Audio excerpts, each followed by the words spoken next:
Hello everyone and welcome to V8's Online's live broadcast of Round 7 of the V8 Supercars Online Premiere Series, coming to you live from Donnington Park in the UK.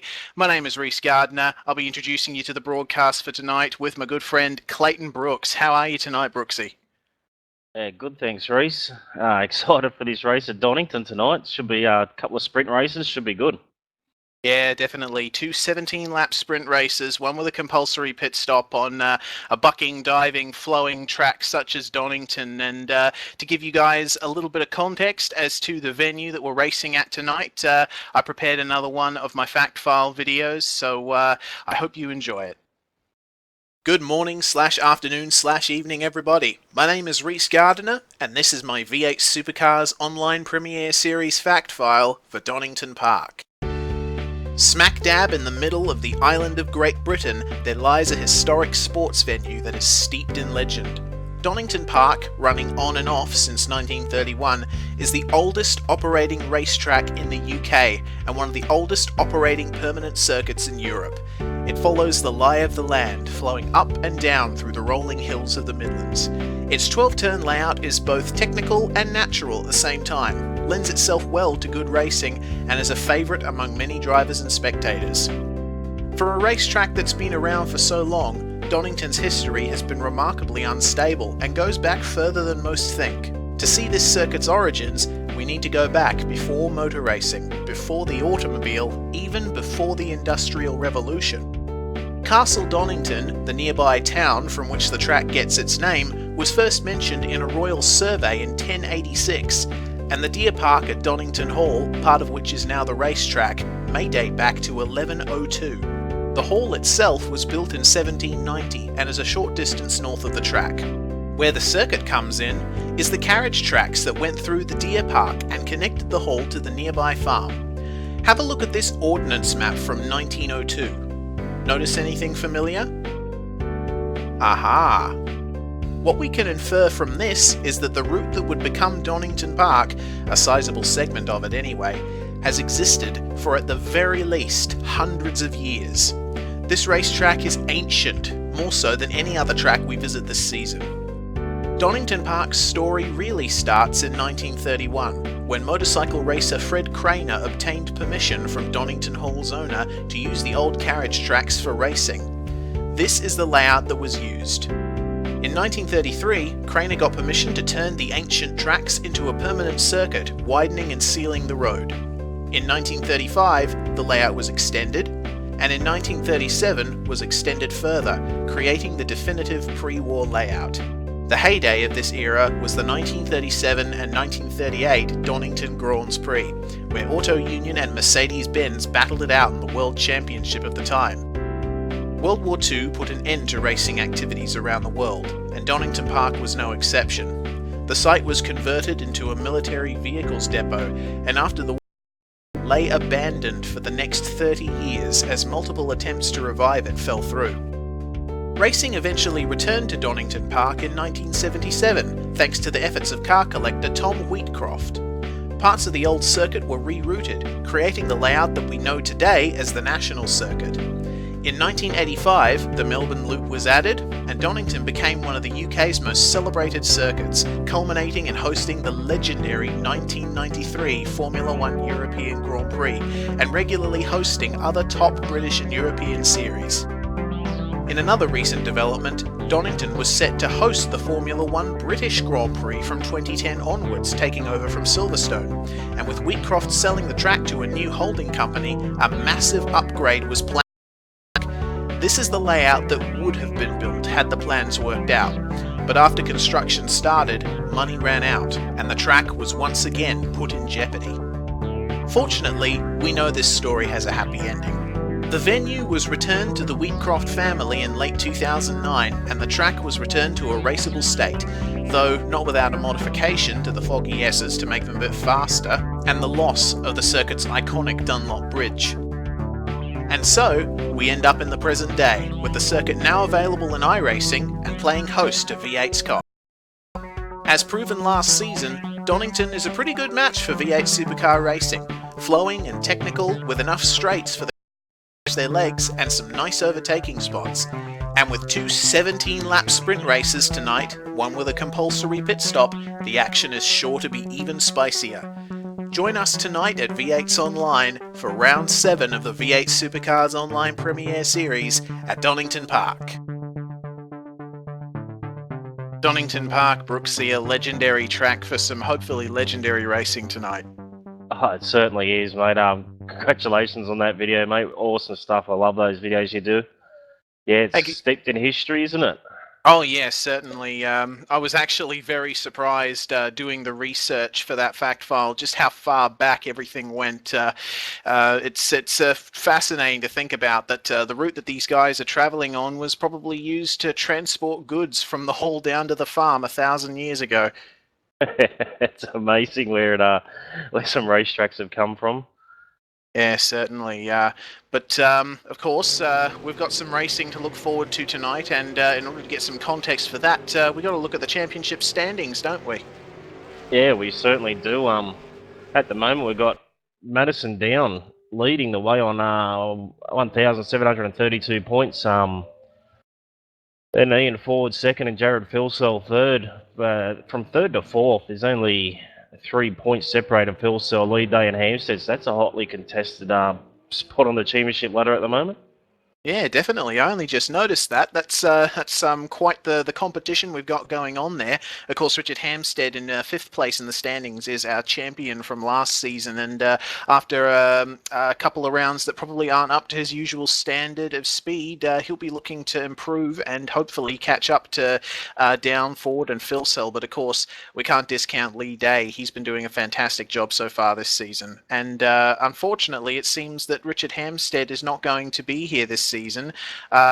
He's unfortunately missing out on this round, and on an unrelated note, him and his girlfriend Mel are expecting a baby, so congratulations to both of them. Yeah, it's congratulations, Hammer. Well done, mate. The other guy in that we were just talking about, Lee Day, he's not actually in this round either, so expect Jared Philsell, if he could string some laps together, he should pull away from those two guys in the championship. Yeah, definitely. Jared Philsell, of course, pre-qualifying, he's actually topped that with a 127.232, about a tenth ahead of Madison Down, and yeah, he's looking good to be up the top tonight, isn't he? Yeah, he is, and of course, we've got drop rounds in this series, so it sort of won't all wash out until later on in the year. But I'm not sure if Madison's had many bad rounds. I know Jared's had an absolute shocker at Montreal. So expect that championship ladder to tighten up as the year progresses. Yeah, definitely. It's been quite the interesting season in terms of retirements and such like. But we've got a very short time until qualifying for this round starts. We've got a 30-minute qualifying session, and we're going to have a 17-lap race after that, I believe. Yeah, we certainly are, and I'm just looking at the information for this session. We've got very, very cold 18 degrees out there at Donnington at the moment the guys are in, so going to throw up a few qualifying strategies. I've heard through the pit lane that you don't actually set your fastest lap to the 3rd or 4th lap, so it'll be interesting to see who stays out. Yeah, definitely. As I believe the session is going to be starting now. We've got a train of cars coming out of pit lane. Yeah, we've got Jake Blackwell, first guy out onto the racetrack for qualifying, followed by Philsell.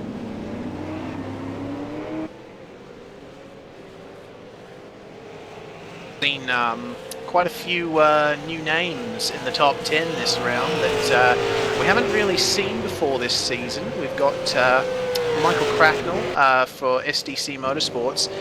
Brock Salmon pre-qualified in 5th place in the replica Red Bull Holden Commodore, which was a very good showing for him. He's obviously not running in a team at the moment. He's an independent, so that makes his pace even better. Jake Maloney qualified in 8th, and Lee Ellis for TTR rounding out your top 10. But as they come towards towards the end of their outlap to start their hot laps. I cannot wait to see who comes out on top here. You're exactly right, Reese. We're going to have a couple of sprint races tonight. It's going to be pretty hectic for these guys. We're going to jump on board with Phil Searle. He's going to be the first guy to start a flying lap. Coming through Goddard's turn and back onto the start-finish straight. Yes, Brooks, the qualifying is probably going to be especially important this round, as Donnington Park only has a few passing spots, and of course the races are very short, so they'll be looking to really pull out all the stoppers in this session. Oh, most definitely. You can see there from Phil Searle's first corner, he sort of backed that in there, sliding on the back wheels. Phil Searle coming up to Old Hairpin. And if you look over to the left, you'll see an archway bridge. That's where the track used to go, and it joins back up to the old circuit here. Coming along to McLean's Corner. Way back when the circuit first opened in the 1930s, this entire section was covered in forest, and there were trees literally lining the road. But now it's extremely open. Through Copper's Corner onto the back straight, and want to get a nice exit from there. Very difficult to get the power down through there as the corner opens out over the bump where the Dunlop Bridge used to go. Jared Phil Searle braking for the Fogarty S's. All chicane that goes onto the Melbourne Loop. And down into the Melbourne Hairpin, which is the second last true turn on the circuit. Little bit of a wiggle from Jared Phil Searle on the entry there. Get a nice clean exit from out there. Then there's another short straight. And then come back into Goddard's, which really narrows up on the exit. It's very difficult to get a good line through here. But Jared Phil Searle's first hot lap is complete. Let's see what time he does. It's a 28.437. Yeah, good time there for Phil Searle. A little bit quicker than what he was able to do in practice. So he only managed 28.5, so straight out of the gates we have a good banker. Lee Ellis has gone into second. Very nice job. So Madison Down just picked them all with a 28.3. Madison Down laying it down. As times come streaming in, Sean Kelly now goes to third. Ian Ford is fifth on a 29.8. And waiting for more times to come in. Looks like John Latham has just gone to fourth on a 28.957. Early days still. Michael Cracknell goes to fifth. Oh, we're having time streaming in now. Martin Carroll in seventh. Oh, who's popped in there now? Corey Preston in sixth. Time streaming in at the moment. Yeah, they certainly are. It's going to come in thick and fast. I think they're going to keep improving these. Yeah, it's a 30-minute session, but Donington is a very, very difficult circuit to get right over a single lap. So they'll be wanting to try and get as many laps in as they possibly can in this session. Of course, there's the no escape rule as well for this session, like the races, so it'll be interesting to see who continues on and who puts it into the pit lane. Phil Searle's continued on with the second fast lap. Yeah, this is very true, Brooksy, with the no escape rule being the way it is. If you want to set a good time, if it is true that guys have been setting their fastest laps on their third lap, then they'll want to extend their on-track time as much as possible. But Madison Down is obviously not subscribing to that notion as he comes into the pits and gets a fresh car.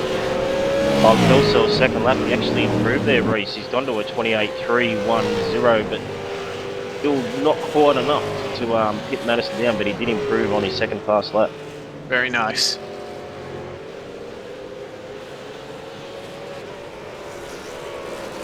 Looking at Sam Sutton now. He's just come through Old Hairpin under Starkey's Bridge. Sam Sutton currently in 6th place on a 29.091. Dayco Motorsports Sam Sutton looking to possibly improve on that 7th position. They've been right up there in pre-qualifying, the Dayco boys, and they've been looking to break into the upper reaches of the top 10 for quite some time now. Brock Salmon looking very good, 10th place currently on a 29.310.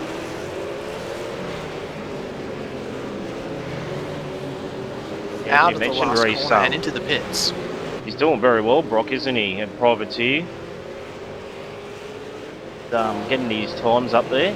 It's always around that top 10 area.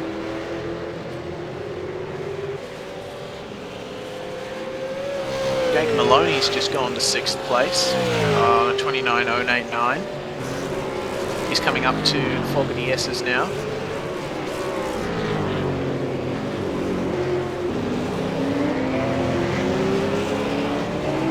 Now, of course, because this is a 2-race event, qualifying counts double, so to speak. Your lap will set your time on the grid for race 1. Your second quickest lap will set your time on the grid for race 2. So it's not just a case of bin it every other lap and do one absolute corker of a lap. You've got to be consistent and make sure that you try and get as many good laps in as you can. Yeah, well, I didn't realise that race. I thought when they finished the first race they'd be gridding up for the second race, but that adds a whole new element to it, doesn't it? Yeah, definitely. It's quite an interesting way of going about things. Sean Kelly coming out of the last turn now. Let's see if he sets a time. No, I believe that was the end of an out lap. Yeah, he's still currently sitting in 3rd position and negotiates Mitchell McLeod coming out of the pit exit. Sean Kelly, noted disliker of Donnington Park. This isn't one of his favourite circuits on the championship, and he said as much in the forums. But Yeah, he did. he's looking quite good actually, 3rd place. So hopefully he does well. Yeah, he looks to have the car well balanced.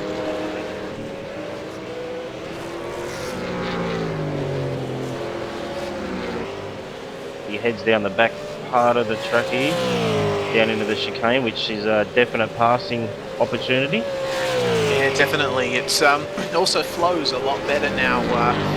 This is the post-2011 version of the track. The second apex of that chicane actually used to be a lot tighter, but they, as I said in the fact file, they straightened out the exit to make it flow a bit better, and I think it's made the track quite a bit better as a result.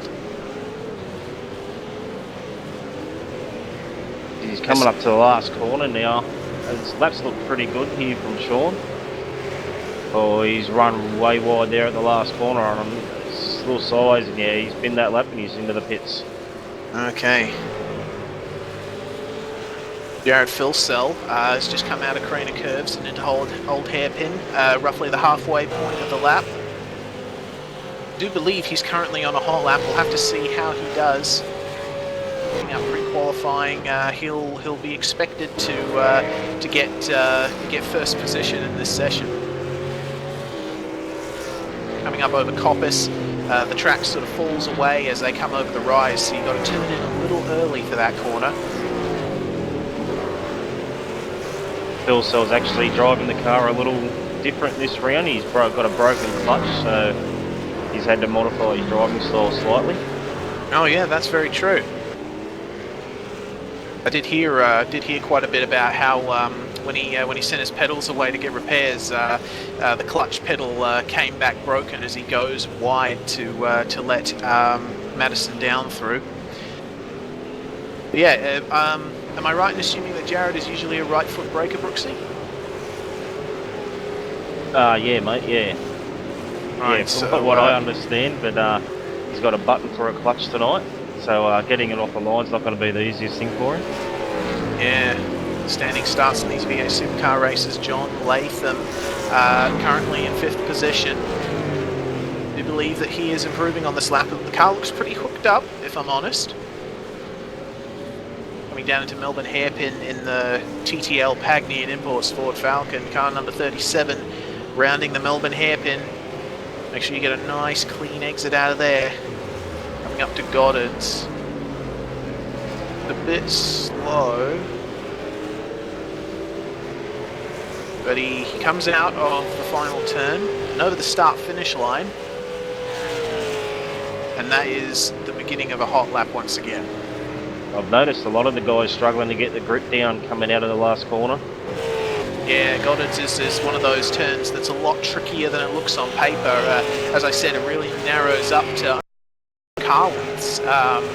in the second phase of the corner, and it's remarkably low grip on the exit, so it's very difficult to get right.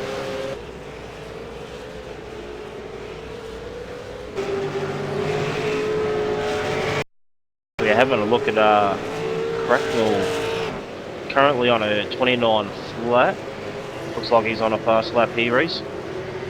Yeah, definitely coming out onto the back straight in the SDC Motorsports Sid Pit Holden Commodore. Car number 21 letting him by there. I do believe that's, is that Damien Butler in front of him? Michael Healy, mate. Michael Healy. Damien Butler's teammate in the Soccer Golf TTR car. Most definitely. Healy currently sitting 20th and right behind Cracknell's currently sitting 8th position. Cracknell going slightly wide on the entry of Goddard's. Get a nice exit, getting on the throttle early.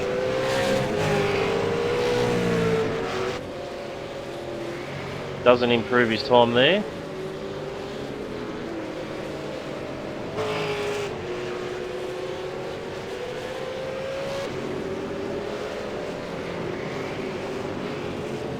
Michael Schreier has just gone to 9th in the CSR Fabrications Ford Falcon.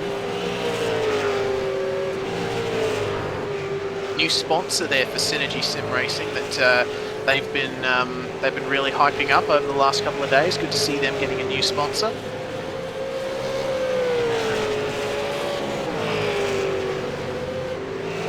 The top 10 currently, we're around the halfway point of this qualifying session. You got down from Bellsell from Kelly. That's your top 3. Then you got Sutton, Salmon, Latham, Ellis, Cracknell, Schreier in 9th, and then Wayne Burke, Schreier's teammate, in 10th. Yeah, the times especially just outside the top 10, roughly from 10th to 15th, incredibly close. You got Jake Maloney in 11th, only 2 thousandths behind Wayne C. Burke. As a matter of fact, they're both on track with each other right now, 10th and 11th on the timesheets. Yeah, that's super close, isn't it? Actually, Madison Down has improved his time. He's gone to a 28.1, but so has Phil, so he's gone to a 28.2, so they've got about half a second over the rest of the field. And that's quite the showing there from Madison Down and Jared Philsell. We do want to apologise for the issues with the overlays. Of course, things can't work 100% of the time, but we do try our best. Focus now on Lee Ellis and the Ultimate Karting Sydney Ford Falcon, the other of which is driven by Madison Down. And the 2 of them are going to be joining us in the box for the second split race. Madison Down and Lee Ellis going to be commentating in place of Hampstead that usually does it, but it's moving house. Yeah, it'll be good to have Lee Ellis in the box and take us through the second split race. That will be very interesting.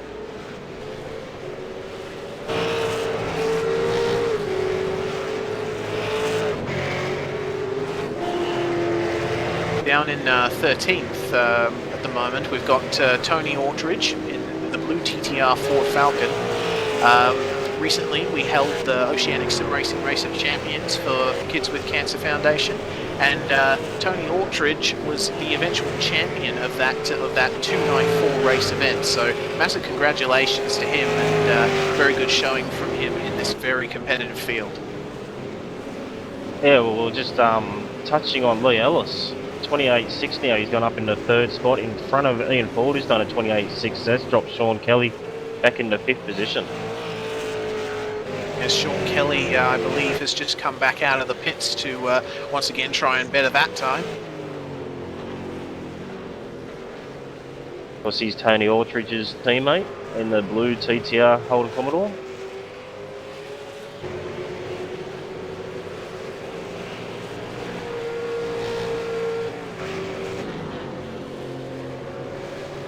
Of course, Sean Kelly's only done the one-time lap. Looks like he's had off tracks or some sort of misdemeanor on the other laps. Very interesting stuff there from Sean Kelly. He's only got just under 14 minutes left to improve his time, hopefully set another lap.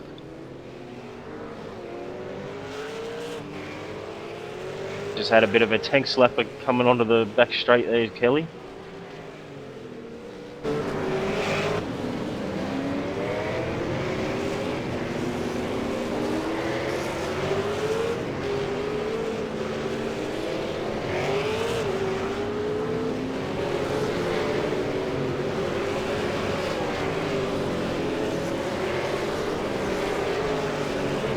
Comes through the last corner and back into the pits once again.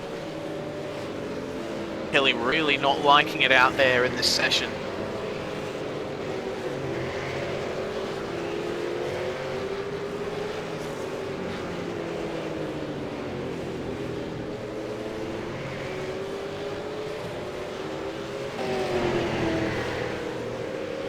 We got Wayne C. Burke currently in 12th.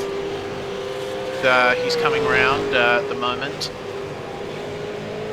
Maybe set another time. Lying just outside the top 10. That's less than a tenth of a second, keeping him from the top 10 there. Yeah, if he can get 1/10 of a second, that would put him up into a 9th position.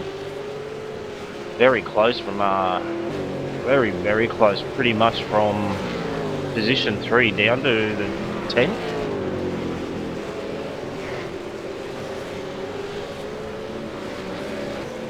Three temps could move you up about 7 or 8 positions.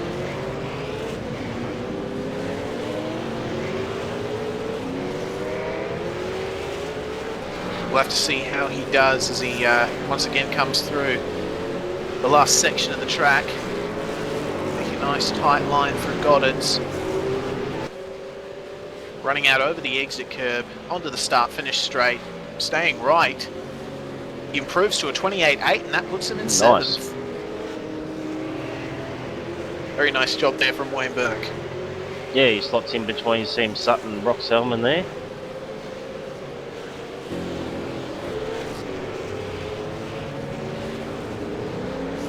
Down to 16th at the moment. We've got Kane Kugamiya in the Multi-21 Sim Racing GTI Holden Commodore. Currently sitting on a 29.385. That's 2/10 from Tony Autridge in 15th. Kane comes out of the last turn and is starting a hot lap. Running over the pit exit, take a nice wide entry into Red Gate, the first corner. Smooth exit. iRacing's off-track system is actually quite lenient here at Donnington Park. You can use a lot more of what is beyond the tarmac, especially at the exit of curves like the old hairpin. Yeah, of course these guys will be exploiting every inch they can. What you got to do to be fast. If you see the puff of dust guys, it doesn't mean they're necessarily getting an off track.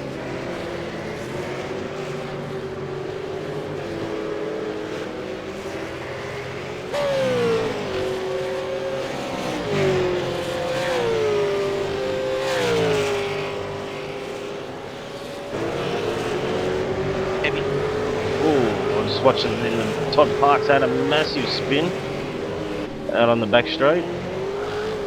Oh, so's Lee Ellis. He had a bit of a spin coming out of the last corner and has just gone into the pits. I went to him and he was stationary sideways on the track. We've got 10 minutes left in the session. Mitchell McLeod in 11th place at the moment on a 28.935. He took a surprise pole position a couple of rounds ago at Barber Motorsports Park. He's looking fairly good once again at this round at Donnington Park as he exits the last corner. Going to jump on board with Mitch McLeod for his hot lap coming into Red Gate. And of course, Mitch McLeod is is the guy behind V8 Supercars online Premiere Series website. His design business, Talk Inc., is very, very good company, and we do thank him for his services in providing us with such an awesome-looking website to utilize, and some really cool-looking cars on track. It definitely is. He gives up a lot of his time each week to keep it updated for us as well, so big shout out, thanks to Mitch for that. It gets in the way of his drinking time. Ooh, a little bit of a slide out there out of Copper's corner over the bump. Hard braking once again for the Fogarty S's, using all the curb and then some. Over the rise once again, hard braking for the Melbourne hairpin. This is the slowest corner on the circuit. You don't want to get on the throttle too early, but not too late either.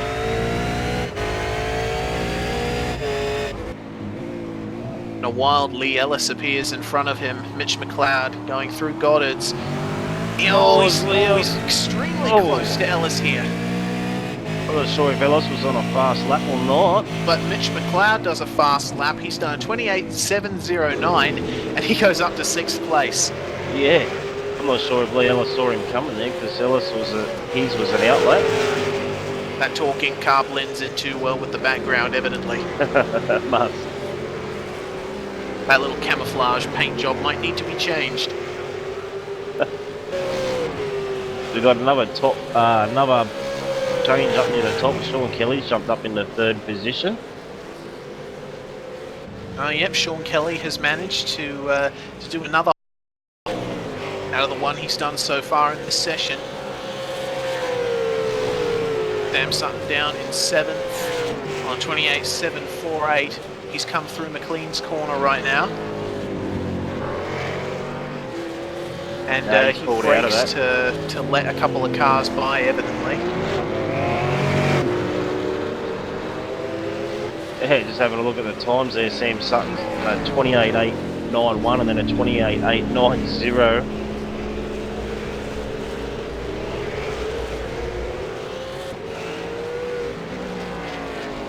Down in 22nd, we've got a bit of a new name in V8SCOPS, Mr. Ryan O'Sullivan in car number 21, currently on a 29.664 in 22nd position.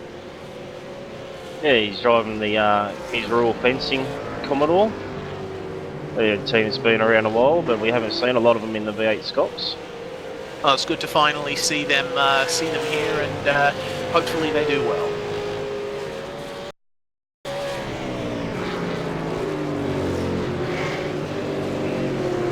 Another guy we haven't seen for a long time is Mitch Averill. He's back out there tonight. He's had an extended absence from the series. Used to see him a lot on official Monday night races. Yeah, it's been quite a while since Mr. Abrahall's been in a V8 Supercar, but it's good to see him back. Driving with the Man Cave Motorsports team.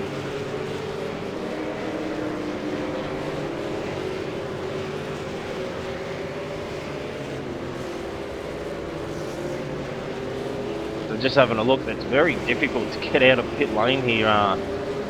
The line into turn 1 pretty much takes up the end of pit lane, so it's very hard for the guys to get out of there. Yeah, it's incredibly difficult. You have to time your pit exit absolutely inch perfect, otherwise you're going to suffer the shame of messing up someone else's hot lap.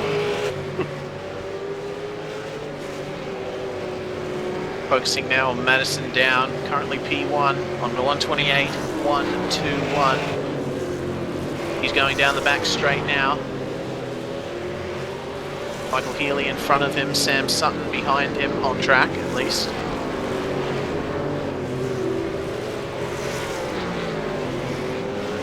We got 4.5 minutes left in this session. That's only a few possible laps left at most for these drivers. Madison Down going over the curbs on the inside of the Melbourne hairpin. Yeah, Madison's actually improved his time there. Reese, having a look, he's gone from a 4 to a 28.121. So 0.05 of a second quicker. It's an improvement. As Madison Down starts another hot lap, went a bit wide through Goddard's in order to get the optimum exit onto the start-finish straight. Coming down through Craner Curves. A very, very interesting section of track, up and down, and then instantly into a braking zone for the old hairpin. Challenging in any car, but in a V8 Supercar, it's massive.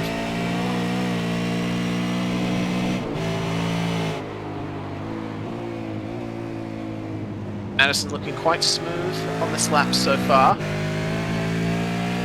Little puff as he uses all the available area for driving.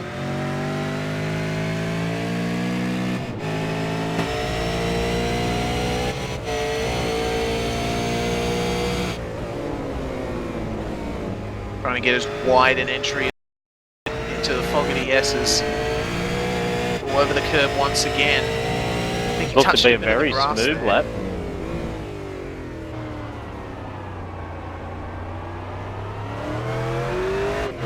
Yeah, this is a very nice lap so far from Madison Down. Absolute masterclass of driving. Takes the tight line through Goddard's. And he goes into the pits, so obviously that lap wasn't good enough, or he got an off track on the way.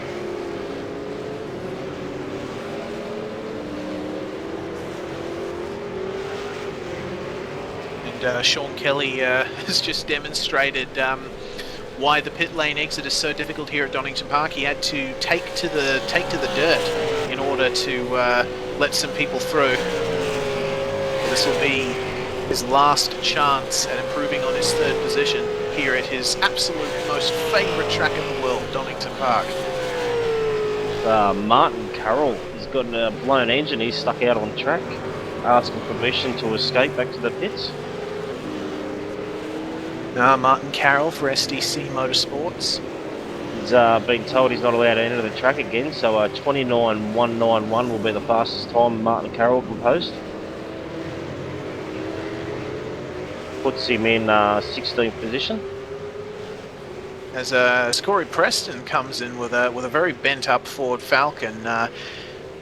Wonder what kind of incident happened in order for that to happen to his car, but fortunately he's managed to get back to the pits and be able to go out one more time.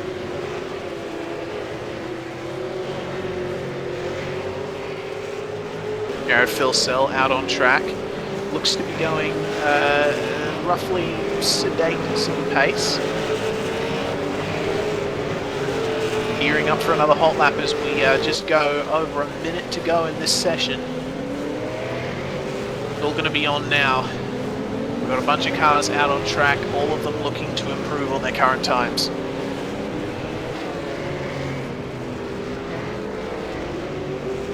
Yeah, getting some clean air for this last minute's going to prove difficult. Jared Filsell taking once again. Sorry, Brooksy. I was going to say, where I seem to look, there seems to be cars everywhere out on track. Not many guys in the pit lane.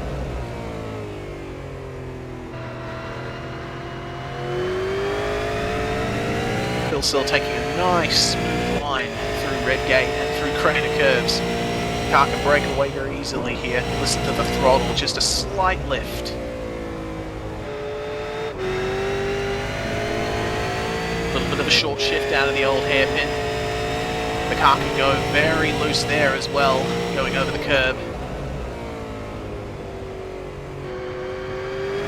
The checkered flag is out for the session.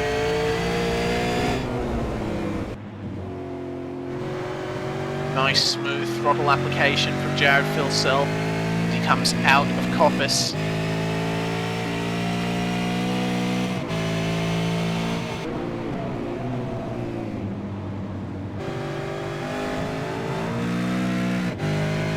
Oh, he nearly got sideways out of the chicane there. And Jared really pushing very hard in order to get P1. Because he's got a front row position at the moment as he gets them loose, and he's got it. I think race. that's the end of it. That's it, yeah. At almost the final hurdle, that's a shame. Filsell Super He's Drifto into pit lane. just a few cars back. Madison Down was on a fast lap. See if he improves his time. And he does. He does. On a 28 flat. 28.091. So that's pretty much confirmed. Madison Down, due to his fastest and second fastest laps being the fastest, he's got pole position for both races tonight. So congratulations to him. Yeah, very fast there from Madison. Clear dominance over the rest of the field at the moment. And Sean Kelly, he got quite close to Pippin for himself with a 28.3. Sean Kelly's still out there on a lap. Just cool down lap.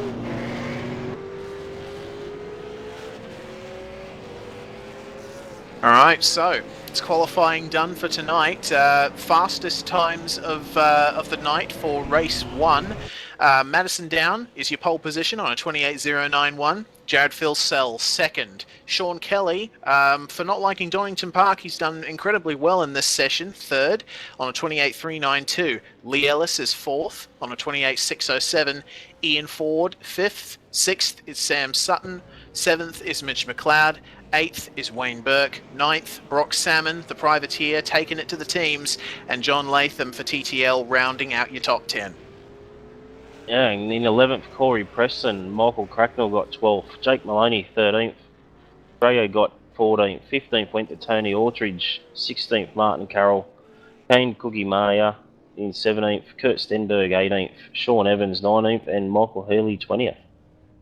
Ryan O'Sullivan, new name, in 21st. Sanjin Delalic, 22nd on a 29.57. Mitchell Abrahall returning to V8 Supercar Racing in 23rd position. Daniel Ackland, 24th. Jake Blackhall, 25th. Paul 26th. 27th is Todd Parks. Jason Bentz lines up 28th. Michael Ford lines up 29th. And Matt Stratford, without setting a time, is 30th. There you have it, qualifying for race 1 tonight of the main guys. Well, that was quite a nice session to watch, Brooksy, wasn't it? It was unbelievable how close the times are, especially in that mid pack. The around 7th and 6th, 5th, 6th, 7th, 8th, 9th, 10th. It's all very, very close. A couple of attempts would have gained you a lot of spots. Yeah, I'm certainly looking forward to the top split race tonight. But, of course, we do have the second split race for tonight, and Madison Down and Lee Ellis will be taking over commentary for that race. You'll be able to see all the guys that weren't able to make it into the top split. But of course, top split is going to be first up on the schedule. Sorry for that that little mess up. That's going to be first up. That's coming up very soon. And joining us in the commentary box is going to be Stephen Sandman Clark, and from V8 Supercars America's commentary team, Mr. J.D. Smith. Yeah, that's a phenomenal effort from JD. I think it's about 4 or 5 o'clock in the morning. He's got up to help Sandman commentate that. So hats off to him. That's certainly commitment.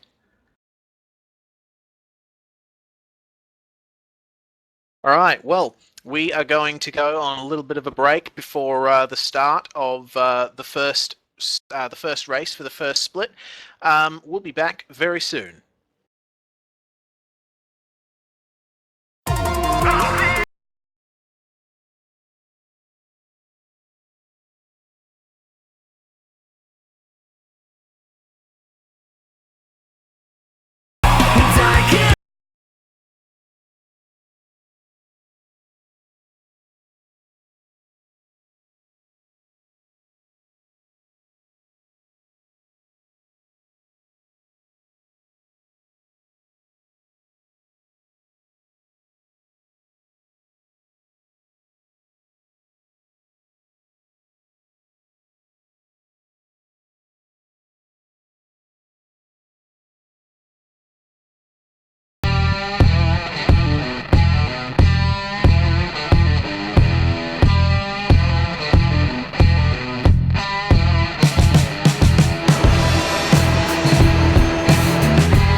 Simulated racing can be awesome, but it can also be kind of a free-for-all. Interestingly, auto racing faced the same problem in its earlier days. Whether it was on the back roads, the beaches, or the city streets, the racing was fun.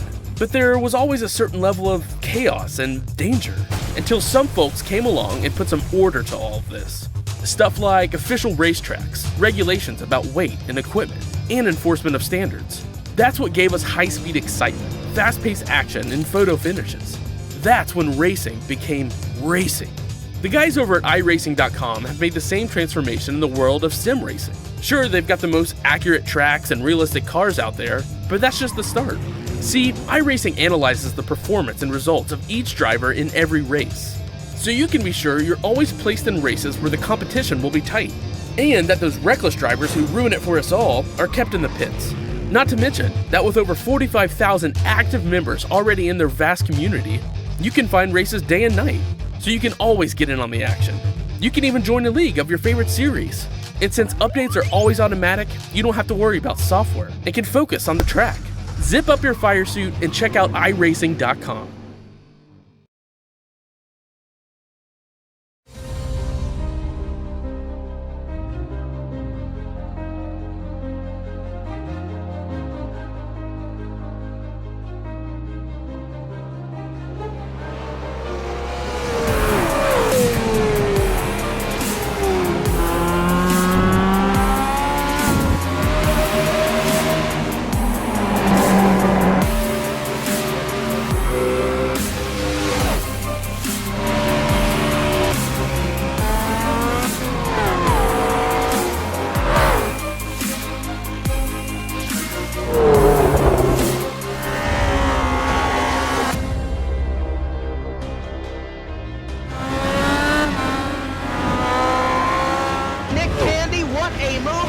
in the outside, contact made, 56 slides it into 4, who's gonna be into stripe, dead even, give it to Ryan Truex.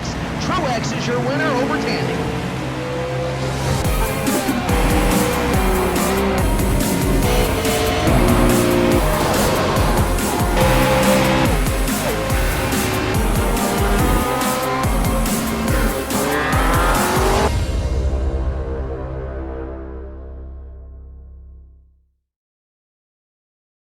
Good morning/afternoon/evening, everybody. My name is Supercar's online premiere series fact file for Donnington Park. Smack dab in the middle of the island of Great Britain, there lies a historic sports venue that is steeped in legend. Donnington Park, running on and off since 1931, is the oldest operating racetrack in the UK and one of the oldest operating permanent circuits in Europe. It follows the lie of the land, flowing up and down through the rolling hills of the Midlands.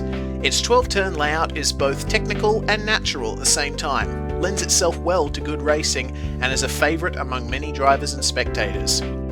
For a racetrack that's been around for so long, Donnington's history has been remarkably unstable and goes back further than most think. To see this circuit's origins, we need to go back before motor racing, before the automobile, even before the Industrial Revolution. Castle Donnington, the nearby town from which the track gets its name, was first mentioned in a royal survey in 1086, and the Deer Park at Donnington Hall, part of which is now the racetrack, may date back to 1102. The hall itself was built in 1790 and is a short distance north of the track. Where the circuit comes in is the carriage track through the Deer Park and connected the hall to the nearby farm. Have a look at this ordnance map from 1902. Notice anything familiar? Aha! What we can infer from this is that the route that would become Donnington Park, a sizable segment of it anyway, has existed for at the very least hundreds of years. This racetrack is ancient, more so than any other track we visit this season. Donnington Park's story really starts in 1931, when motorcycle racer Fred Craner obtained permission from Donnington Hall's owner to use the old carriage tracks for racing. This is the layout that was used. In 1933, Craner got permission to turn the ancient tracks into a permanent circuit, widening and sealing the road.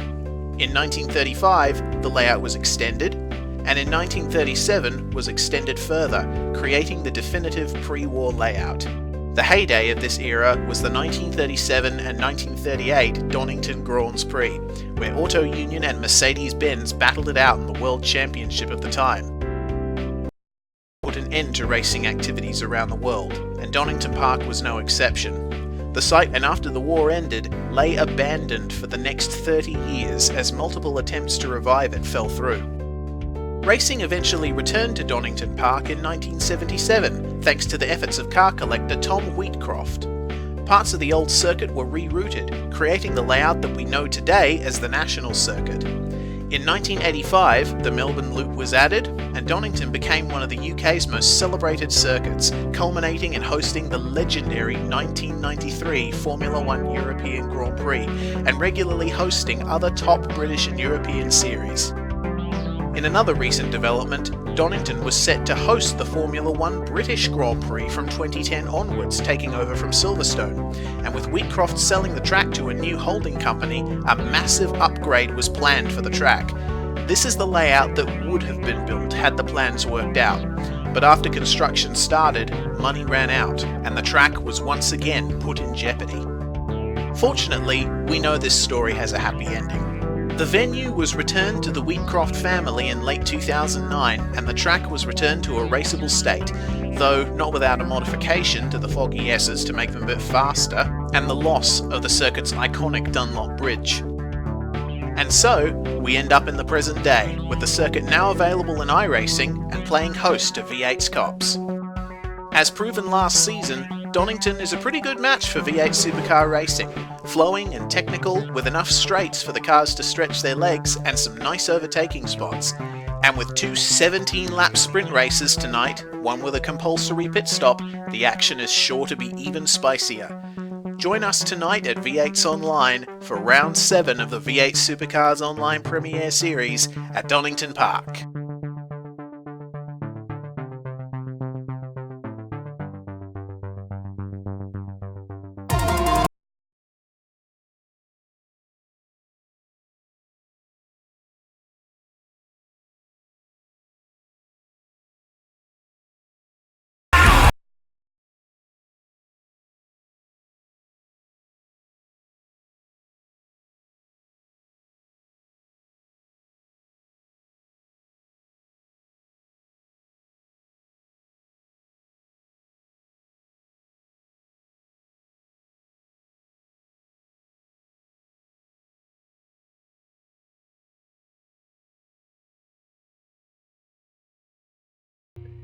Hello and welcome to V8 SuperCops round 7 of the V8 Supercar Championship. I am Stephen Sandman Clark, and joining me in the commentary box today, JD Smith. Mate, you're a committed lad there. It's a bit of a time difference for you, champ. Oh, that it is, Sandman, but happy to be here nonetheless.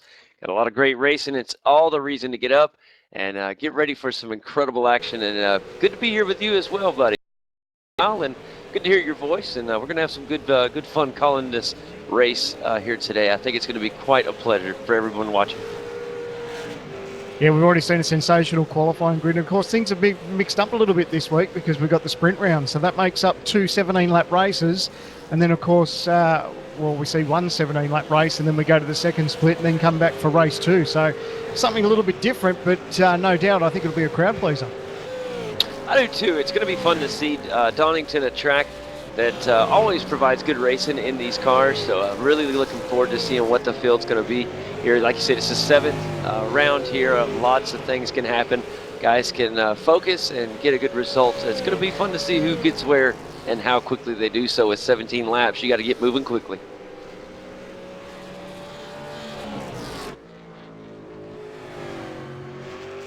It's a great little racetrack. I know a lot of people have been very excited about this round. It's certainly going to turn it on. There's plenty of undulations, and I mean, this racetrack, I think it suits a V8 Supercar. I know there's a couple of people out there that that probably don't find it as one of their favourites, but I know, quite frankly, I jumped in it and got quite comfortable with it fairly quickly. I know we had varying weather conditions throughout qualifying and everything else, but it's a great racetrack in one of these race cars.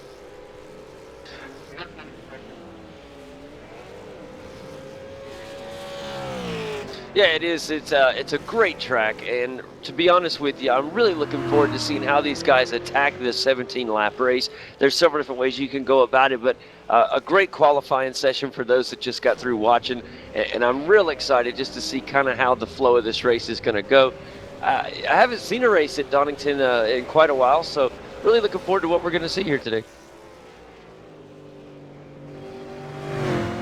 All right, so unfortunately, we're just experiencing a couple of technical issues here for myself. So I might have to see if Reese Gardner's about and if he's going to jump in the commentary box. You there, Reese? Yeah, I am in, guys, and yeah, I'll be willing to take over for you, Sandman. JD, looks like I'm going to be your broadcasting partner for this race. Hey, that sounds great. Glad to have you here, Reese, and getting ready to get things fixed up myself. So excited about this one. Let me get this good old handy-dandy sim loaded up right, and we'll be good to go. Yep, me too. Really looking forward to this one as they are most likely jumping onto the grid right now. Madison Down is in first place for this race session. Jared Filsell second, Sean Kelly third. Of course, Madison Down is our championship leader, JD, and he'll be looking to work on extending it. But Jared Filsell, he's going to be right there, isn't he? Oh, he really is. It's going to be an excellent, excellent session, and real excited. Looks like because of the grid size, some people are starting around the last corner. That's going to be interesting. Yeah, that is going to be very interesting coming around that final corner there. It's going to be, you got to be really careful not to get bunched up here. So we're getting ready to go green, and let's see what happens. I think I'm streaming through the first turn I'm in now. My sim just popped up and I can see people going through turn one. It looks all going side by side. Curves. That's Lee Ellis and Mitch McLeod going side by side there. Madison Downs streaking away. Sean Kelly challenging Jared Filsell. Looks like Ian Ford is right behind them too, but Madison Downs checked out. And still loading up, so be there in just a second with you, Reese. Sorry for the delay, buddy, but no be problem, there JD. Just a moment. Yep, Madison Down coming down the back straight now. He's got quite a gap as the cars snake down the back stretch. Coming into the Fogarty S's, Madison Down leading still. Been remarkably clean this race on the first lap so far. Cars going single file. They come down the Melbourne hairpin. Oh, we have a bit of contact down there. That's an SDC Motorsports car. That was Michael Cracknell and Corey Preston coming together briefly, and Sam Sutton is on the outside of Corey Preston coming into Goddard's. Oh, we might have to do the over-under. Oh, but Tony Aldridge is coming in as well. Oof, bit of an exciting race so far. Looks like the gap at the top three has extended a little bit. Madison Down is still about as far in front of Jared Filsell as he was. Start of lap one. Sean Kelly's fallen behind just slightly, but he's still there.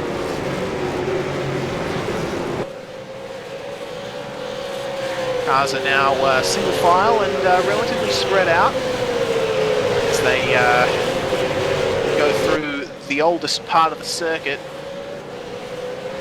Looking at Mitch McLeod right now. He's hanging on to the back of Ian Ford as they come once again onto the back straight.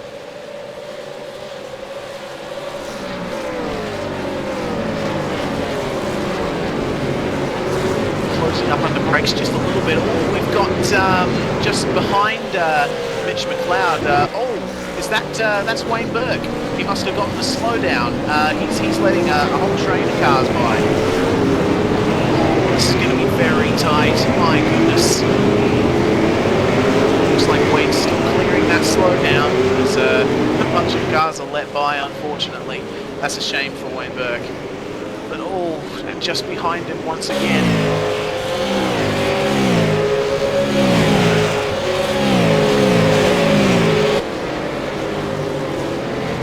We're having a look at Lee Ellis right now going through turn 1. He goes a bit wide. Oh, that's going to check him up. I think Sam Sutton's might have just a little bit of a run on him here, but he's probably not going to be able to make it work as they go through the Craner curves. You can't pass there. Passing at the old hairpin is a bit of a stretch too, because despite being called a hairpin, it isn't really a hairpin.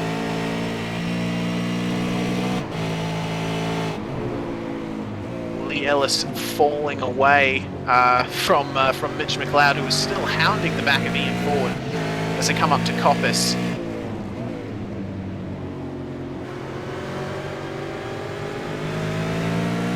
Madison down still with quite a lead over Jared Filsell. Sean Kelly's fallen a bit further behind. And of course Ian Ford always... Mitch McLeod, I think he's going to go for a move on Ian Ford. He does. Let's see if he manages to do it. The track's nice and wide here in the Melbourne hairpin.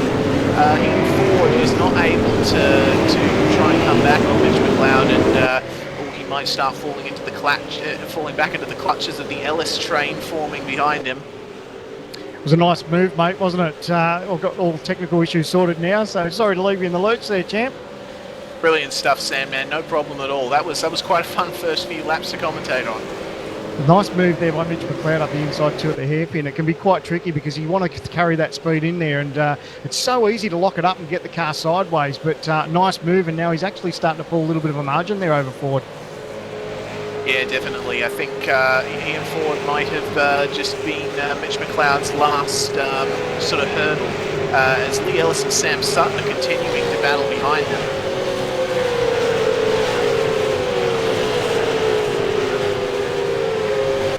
So just a slightly tighter run there through there with Sam Sutton. His racing line looked like Lee just decided just to take that little bit of a wider run, but seems to be working for Lee. Looks like the car's good, but maybe just in the opening laps he probably just hasn't quite got his pressures right where he needs them.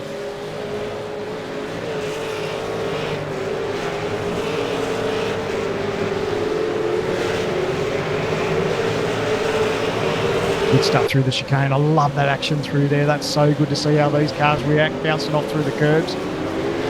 Yeah, most definitely. We got Jared Filsell in second. Apparently, according to Brooksy, he just cleared a slowdown, so he's fallen a bit further back from Madison down, and Sean Kelly must have gotten a whiff of that because he's right on him once again. But Jared Filsell, he's a determined racer, and he'll be wanting to catch up to Madison down quick sharp.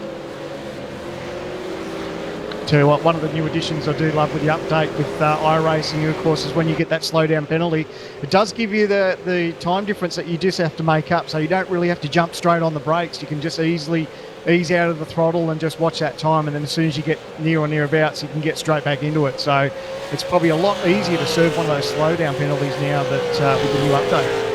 Yeah, I know, definitely.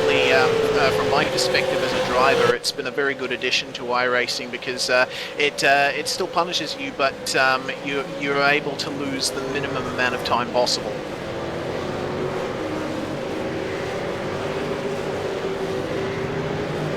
Nice little battle back here. Sam Sutton in 7th, Cracknell in 8th, Corey Preston 9th, Jake Maloney right there back in 10th, but nice little bit of a freight train run for these guys as they try to pick up and keep up with Lee Ellis. Tony Hortridge and Wayne Burke. Burke had a little bit of a look at him. Of course, Wayne Burke had a slowdown recently as Hortridge catches up to the back of Stin.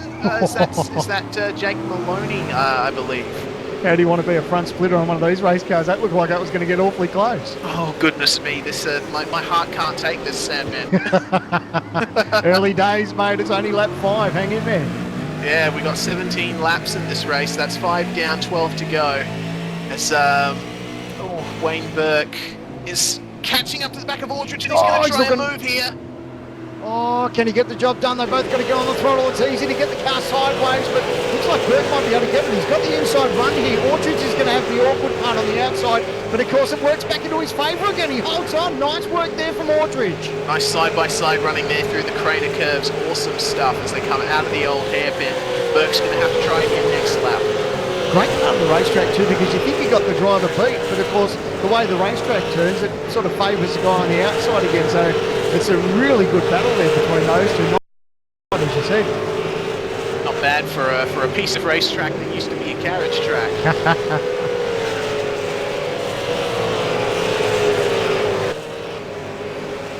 Of course, this four-way battle, Lee Ellis. All right, and, gentlemen. Sam Sutton. Oh, And, yes, you do. Absolutely. Yeah, happy to be back, gentlemen. And got everything fixed up and ready to go, guys. Happy to be here with you. Oh, Wayne Burke and Tony Ortridge still going hard at it. Yeah, Burke looks real pacey here, doesn't he? I mean, you can see just the last couple of laps, he's been right there, nipping at the heels. Orchard's maybe a little bit wide there, but Burke definitely looks like he's got the pace out of these two.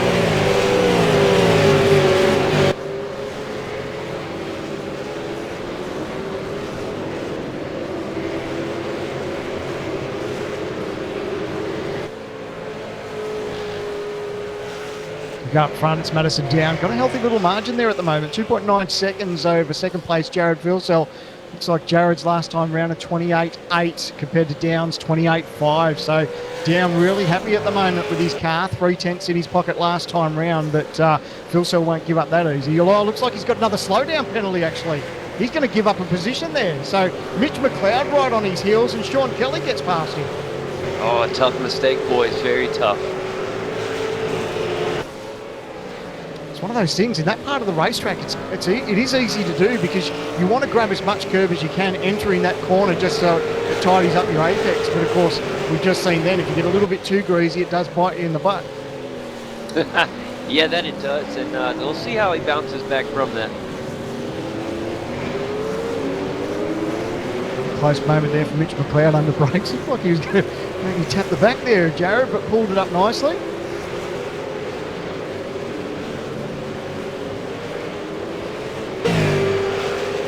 Just heard there that Jared Filsell's had 4 slowdowns at the moment already. It's only lap 8 of 17. That's something got to be careful with, Sam, man. As you know, you can get a little bit, caught up in these slowdowns. They hurt worse than a slow lap. So you got to be careful and keep your head on straight, even though you already have 4 slowdowns. Stay focused and try to regain some pace. Let's go on board with Mitch McLeod, guys, and take a look from him.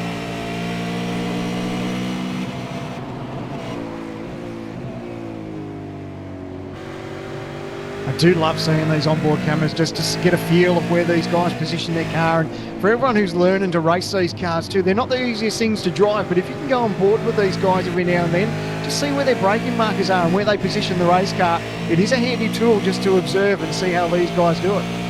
I tell you what, Sam, man, that is a big point. Glad you brought that up.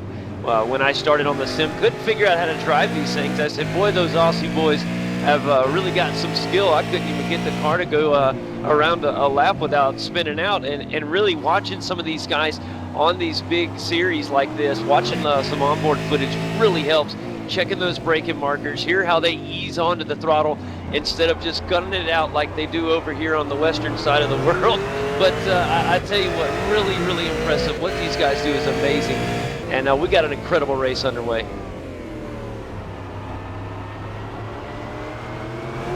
Let's go take a look at Michael Schreier and see what's going on there. Got a little bit of battle going on with him.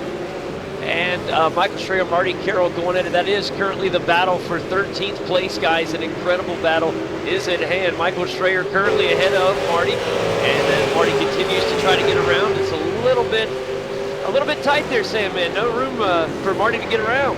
Yeah, it looks easier than it really is, mate. You can see, you probably think, yeah, just throw the car right up the inside. You'll get plenty of room there, but it's not as easy as it looks. A difficult part of the racetrack, and of course, these guys are right on the limit there, hitting their braking markers hard on the throttle as early as they can, but he's having a real red-hot go. He might be back in 14th, but the pressure's right on. Well, I don't think a lot of people realize just how difficult it is to get a pass here done at Donnington. Very, very tight quarters to get around in a clean pass. So while all that's been going, we'll check out this battle for second. But Mitch McLeod has fallen off the racetrack, so he's now back in, looks like 8th place. So he's had a bit of a moment there.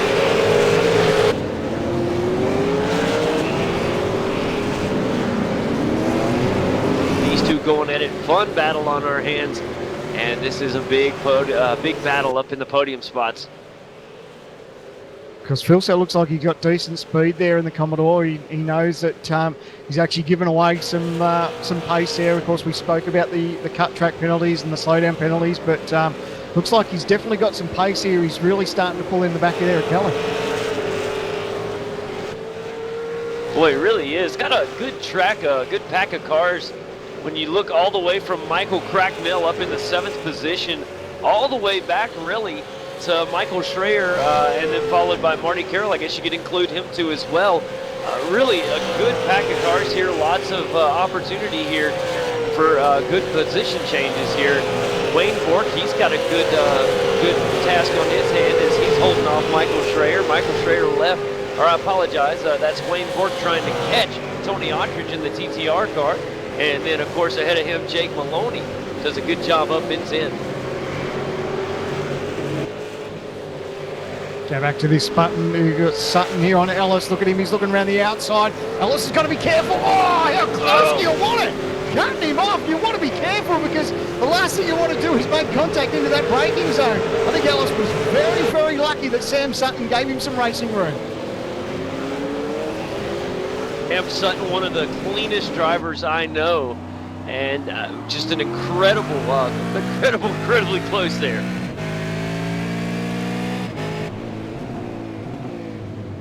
So he won't give up. He'll come into this hairpin before they come onto the front straight. Sam Sutton just trying to get the power down.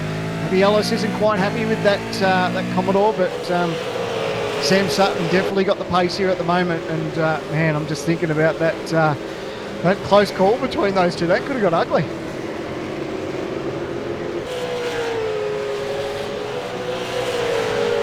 Back there, McLeod, he's now recovering. He's in 9th place, so he fell out of 4th place. So absolutely kicking himself to make just that little bit of a whoopsie. It's cost him a fair bit of ground, but now he's hungry. He's all over the back there of Corey Preston. Working hard trying to get back up there and get around Corey Preston up there. And they got a classic Ford Holden battle there. That is for the 8th position. And we'll see if the torque machine can get back up there. A lot of lost ground. All right, guys, we got 7 laps to go here in race 1, so things starting to tense up a little bit. Sam, man, it's time to get your moves done. The time is now.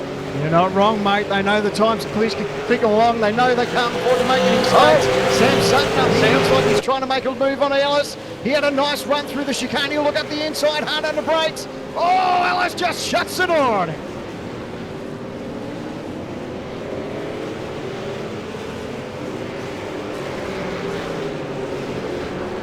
Cracknell, he's looking. You can see this he's developing up front. You just mentioned it, JD. You said these guys need to get on with it. They know they're running out of time. And of course, these guys will start to get a little bit more impatient too because, yeah, they've been nice, they've been friendly, they've been given a bit of racing room, but that'll all start to close up and dry up real quick as the laps go on. Yeah, the friendliness starting to dissipate a little bit now. Mitch McLeod looking like he's ready to make a move on Corey Preston. And any time now, Sam, man, he could jump out there and try to make the move. What is Corey Preston going to do? He is not going to want to give that position up lightly. Here he comes now. He's going to have a run. And just not enough momentum. Oh, he thought about going to the inside off track now from Corey Preston. He gets back on. Is there enough room on the track? Oh, no, he's getting a break. down. The crossover, there he goes, Mitch McLeod. Looks like Corey Preston just ran in a little bit deep, couldn't get the car settled, and Mitch McLeod did the over and under. Man, such an incredible move there from Mitch McLeod. Corey Preston, unfortunately, I saw the same thing on the Friday night race here in the Americas. Drove it in a little too hard, and that allowed for the easy pass from Mitch McLeod. Great job there. Let's take it up now to 2nd place, guys. We got to get back up and take a look at the battle with Sean Kelly and Jared Philsell. It's on action. Remember, this is for P2, and right now Philsell putting on lots of pressure, looks to the inside, can't find anything there. He'll have to tuck back in. So Kelly just got a little bit sideways under brakes there, Philsell. You can hear him lighting up the tyres as he gets out of the hairpin. He's got a nice run here. He's actually going to look to see if he can go around the outside here. A little bit of racing room from Kelly. He's going to go side by side into turn 1. Oh, it's around the outside now. Philso hangs in there. Kelly gives plenty of racing room through the S's here, but Kelly's going to hold out. An incredible run there from Sean and Kelly to hang on to P2. Boy, Sam, man. These guys aren't mucking about. Love it. Oh, an incredible run right there from Sean Kelly to be able to hang on to P2. It looks like Phil Sells looking to reposition himself, Sam, man. Oh, to he's got another slowdown. Phil Sells got another contract. That is really going to hurt. Time starting to run out now for the number 94. Hold in there. Jared Philso going to have to regroup quick, Sam, man. Man, that breathing space that Kelly's got now, he's really enjoying that because Phil Sells got back into it, but look at that margin he's opened up. Just that one little contract.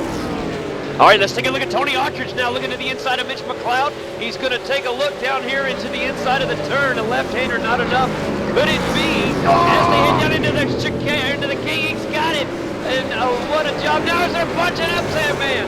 Man, Maloney had a big moment there. They all had to check up because you can't go side by side through there. Look at these guys. They're still mixing it up into the hairpin. Into the hairpin now. Michael Schreier makes a move down on the inside. He's going to go side by side now with Jake Maloney. And they're going to look for another inside. It'll be another inside advantage for Here's the dive. Oh, can he hold on? Schreier's got the inside. Got to get the power down nice and gentle. Oh! Side by side down Sam through Sutton. the start-finish line. Sorry, mate. Sam Sutton's had to dive into pit lane. Oh, wow. Big news here late in the race, and that is so unfortunate for Sam Sutton, who had an incredible run going. All right, right now, Jake Maloney doing everything he can to hold off a tight battle in Michael Schreier. And these two trading paints, they're trading positions back and forth. And it's going to continue here on lap 14 of 17. This thing's getting over in a hurry. Fantastic battle. Holden versus Ford live in HD, and of course it's all free for you guys Mitch to watch. McLeod. Here comes Mitch McLeod. He's going to make the... All right, good side by side. Tony Ottridge went to try to make the pass. And, Mitch McLeod does make it around Tony Ottridge, guys. Yep, looks like Tony Ottridge. He's tapping the brakes there, so it looks like he's got to slow down. Oh, what an unfortunate time for a slowdown there from Tony Ottridge and the number 420 Holden. Such a tough, Falcon, pardon me. That really hurts. Also, while all that action's being going on, Lee Ellis finds himself back in 15th position. Wow. Oh, no, he's made contact to the airpin. He spun. Almost had contact there with Kurt Stenberg.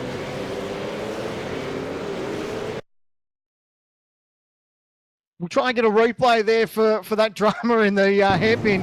Lee Ellis held on to it, but he's had all sorts of moments. We're hearing he may have got a drive-through penalty, I'm not sure, but he's all the way back in 15th position. What an incredible run, guys, and there's not a room for a breather, Sam, man, because we are running out of time. We're on lap number 15 of 17 here, just looking at 2 to go here in race 1, and this is going to get real hot real quick. Maloney and Schreier, they're battling it out like nobody's business right now. Jake Maloney doing everything he can to hold off Schreier back there in the number 30 Ford Falcon. And the CSR machine going to try to get another move. He just can't seem to get the mo to get up there and try to make a passing attempt just yet. Plenty of great battles here. Schreier in 11th, Maloney in 10th, 9th Ottridge and Birkin in 8th. So anything can happen between these guys. We've seen so much action. Of course, the slowdowns have been the big mix-up in this race. They really have. That's really been the story thus far, is these slowdown penalties, Sam, man. They have continued to plague drivers that just get a little bit too anxious and get caught in with a testy slowdown. Oh, up the 2 to front, go. Ottridge looks like Burke's just run a little bit wide. Just trying to get up the inside, but he can't quite do it. That power down from Burke has really saved him there. Marty Carroll now working on Lee Ellis. He looks to the inside, can't, looks to the outside, can't. Now he's stuck on the back bumper. He's going to look to the inside again as they head down into the left-hander. He's going to go side by side with Lee Ellis, and he has a beautiful turn. Slight contact is made. It's a race to the start-finish line, and Lee Ellis has to tuck down pit road. Man, the night gets worse for Ellis. He, like you said, straight down pit lane, takes him out of contention. Now Mitch McLeod is in it again, guys, as he is trying to get things done. Mitch McLeod working with Corey Preston. He does make it around the Apexy Ford Falcon. of Corey Preston. So right now, Mitch McLeod jumps up into the 6th position. That's pretty good, but we are about on that final lap, guys. We are looking for a white flag now. It's a man up front who's done it quite easy tonight. Madison Down, he's got out the front, gapped the lead the rest of the pack, and he's done it nice and smooth. Hasn't had to worry about the dramas going on behind him, and smooth as you like, Madison Down's getting the job done. Oh man, he has had a phenomenal side-by-side right now with Daniel Ackland and Jason Benz late in the race. I know it's back in the field, but those two having some fun in the back of the pack. And right now, side-by-side as they take the right-hander down on the inside, it looks like it's going to be a pass from Daniel Ackland. All right, let's close this race out, Sandman.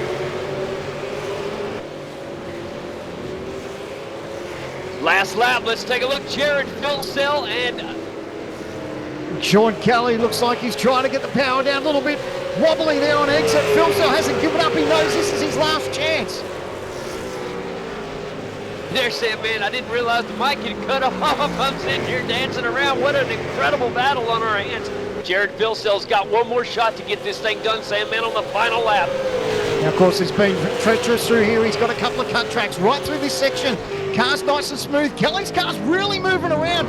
Needs to get on the power nice and smooth, but Philsell's right there. He's probably going to have 2 more chances at it, maybe 3 if you think about the hairpin of the last corner. He's going to carry the speed. Philsell, nice run out of the turn. Can he get the job done? Carry a bit of draft from Sean Kelly. He's probably a little bit too far back to think about a dive under brakes, but he will position the car to try and get a good run out of the chicane. As they head into the chicane and exit the chicane, Jared Philsell trying to use every bit of aerodynamic draft he can off of the car in front of him. And I don't know if he's going to be able to do it. Like you said, 2 chances if he's lucky. This thing's almost over. Of course, while that's going on, Madison Down in the TTR. Ultimate Carnage Sydney, Commodore comes off the final corner. He'll take the checkered flag in the opening race, the 17 lap. A great run from Madison Down. And here comes 2nd place and 3rd. That'll be a great job right there from Sean Kelly to take 2nd. 3rd goes to Jared Philsell. Tony Autry working on. Tony Autry trying to make his way around, couldn't get it done. Wayne Ford comes across in 8th, and Tony will take 9th place. Now let's take a look at Marty Carroll, see what's going on back there. Oh, he's trying to feed the throttle. He's trying to crack. Oh. It's a drag race to the finish line. Just misses out. Just couldn't get her done. Oh man, let's go check in, and we'll get some word from. Look at our race winner here in just a moment, Sam, man. But catch your breath, buddy. An incredible run here in race 1. We got another one coming up, and you're not going to want to miss it. It's been an incredible 17-lap adventure. From the drop of the green flag until the checkered wave. What an incredible run from our race winner, Madison Down. You are not wrong. Those guys really turned it on a nice little warmer for the 2nd split race, which is coming up in a few minutes. It's time for me to make the dash out of the commentary box and go and jump in my Commodore and see if I can mix it up with these guys. I don't know if we'll be able to put on just as good a show as these guys did. That was sensational.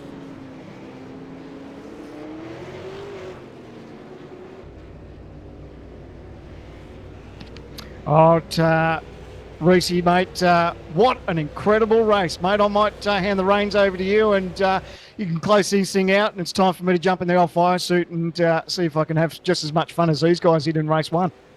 Yeah, good luck there, Sandman, and thank you JD for taking over the broadcast for Split 1, Race 1. That was a really, really interesting race, wasn't it? Oh, incredible, Reese. I was amazed. It was pure adrenaline pumping from the drop of the green flag. Of course, as you know, you took over solo there for a minute as I was battling some technical issues. But, man, it was just pure drama from the get-go. An incredible race. That's all we can ask for. And I know these guys had to have fun. That just set things up perfectly for our 2nd race later this evening. Yes, and of course with a compulsory pit stop in that 2nd race, it's going to be even spicier. I can't wait. So we're going to run through the race results now. Madison Down was your winner for race 1. Sean Kelly, amazing finish in 2nd. Jared Philsell finishes 3rd after starting 2nd. Ian Ford finishing 4th. Michael Cracknell, a very good 5th position. Mitchell McLeod, 6th. Corey Preston finishes 7th. Wayne C. Burke finishes 8th. Tony Aldridge, 9th. And Jake Maloney rounds out your top 10. Oh, then from 11th back, in 11th it was Michael Schreier.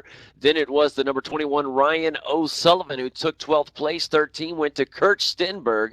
Michael Healy took the 14th slot, while 15th went to Mitchell Abreu. And Marty Carroll rounded out in 16th. 17th went to Sam Sutton. Todd Parks took the 18th spot. 19th went to Kane Kojimiya. And Jason Bentz rounds out the top 20. 21st is Daniel Ackland. Jake Blackhall finishes 22nd. Lee Ellis, a very disappointing race from him after starting 4th to finish 23rd. He'll be looking to do better than that in race 2. Paul Gorrell, 24th. A lap down, Michael Forden, 25th. 26th is Sean Evans. Sanjin Dalalik finishes 27th, 8 laps down. And Brock Salmon finishes in 28th position.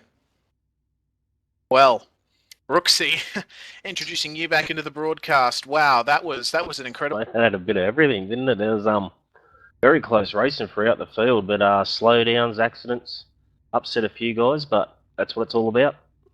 Yeah, definitely. And Madison Down will have extended his championship lead over Jared Filsell and Ian Ford after that race. And Sean Kelly, a bit of a standout, 2nd place after professing that he hates Donnington Park. So very good job from Mr. Kelly.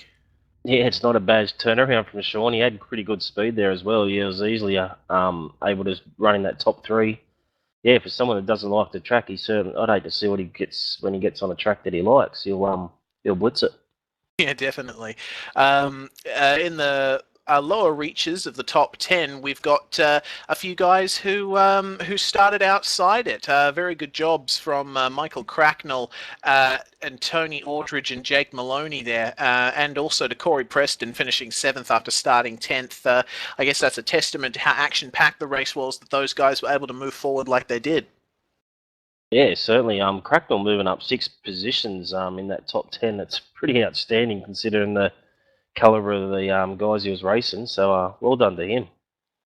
Yeah, definitely well done to Michael Cracknell. Ryan O'Sullivan as well, a big mover. After starting 20th, he finished 12th. Very good job from him. Yeah, very good. 8 spots. Once again, if you can gain 5 spots in this field, you're doing very good. So to gain 8 spots, and Todd Parks as well got 8 spots in that race. So boys have done well there.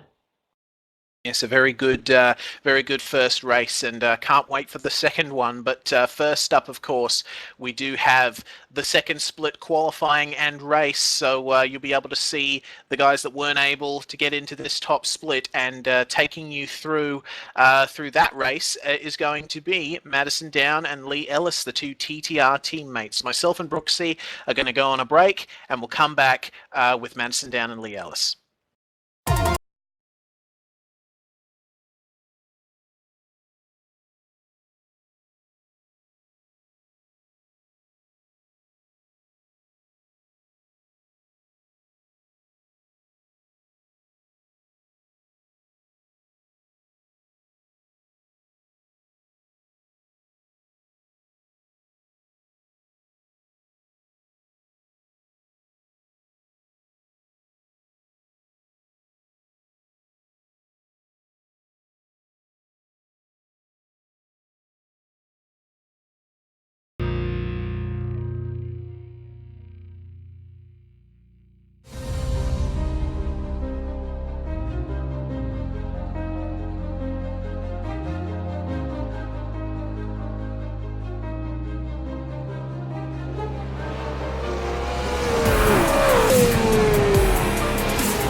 Truex in the outside, contact made, 56 slides it at a 4, who's going to be at the stripe, dead even, give it to Ryan Truex. Truex is your winner over Tandy.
Simulated racing can be awesome, but can also be kind of a free-for-all. Interestingly, auto racing faced the same problem in its earlier days. Whether it was on the back roads, the beaches, or the city streets, the racing was fun. But there was always a certain level of chaos and danger, until some folks came along and put some order to all of this. Stuff like official racetracks, regulations about weight and equipment, and enforcement of standards. That's what gave us high-speed excitement, fast-paced action, and photo finishes. That's when racing became racing. The guys over at iRacing.com have made the same transformation in the world of sim racing. Sure, they've got the most accurate tracks and realistic cars out there, but that's just the start.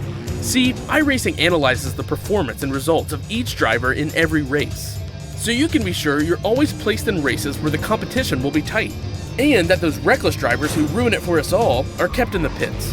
Not to mention that with over 45,000 active members already in their vast community, you can find races day and night, so you can always get in on the action. You can even join a league of your favorite series. And since updates are always automatic, you don't have to worry about software and can focus on the track. Zip up your fire suit and check out iRacing.com.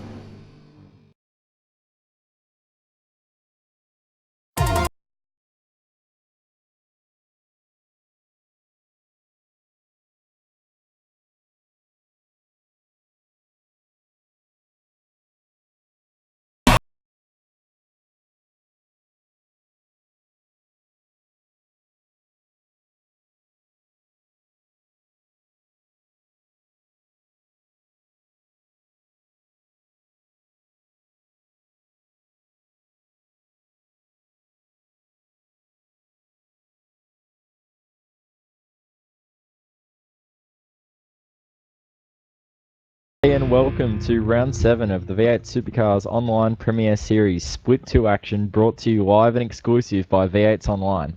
Tonight we bring the action to you from Donnington Park in the UK. We're currently in qualifying for the Split 2 series at the moment as we speak, and I'm joined by a special guest commentator. Richard Hampstead is unavailable for work tonight, so I've got one of my teammates, Lee Ellis, beside me. How you going, Lee? Howdy, Madison. How are you? Yeah, good. Had a pretty good first race, it's got to be said, but yeah, you had a bit of a shocker. Look, you could probably call it that. Yeah, good race, well done. Yeah, no, it's all good. Just looking at the timesheets at the moment in Split 2, and we've currently got Daryl Gale sitting fastest on a 129.885, closely followed by our teammate and broadcaster Stephen Sandman Clark, 29.890. Just a smidgen behind there, so it's very close at the top. Yeah, it's not much in it. Like 2/10 between the top 5, top 6, so it should be a good race. Yeah, very tight. And just looking at the weather as well, that's always an important part of these races, as you well know. And it's partly cloudy, 18 degrees, 32 degree track temp, so very, very similar, to the session that we just saw of the top split guys.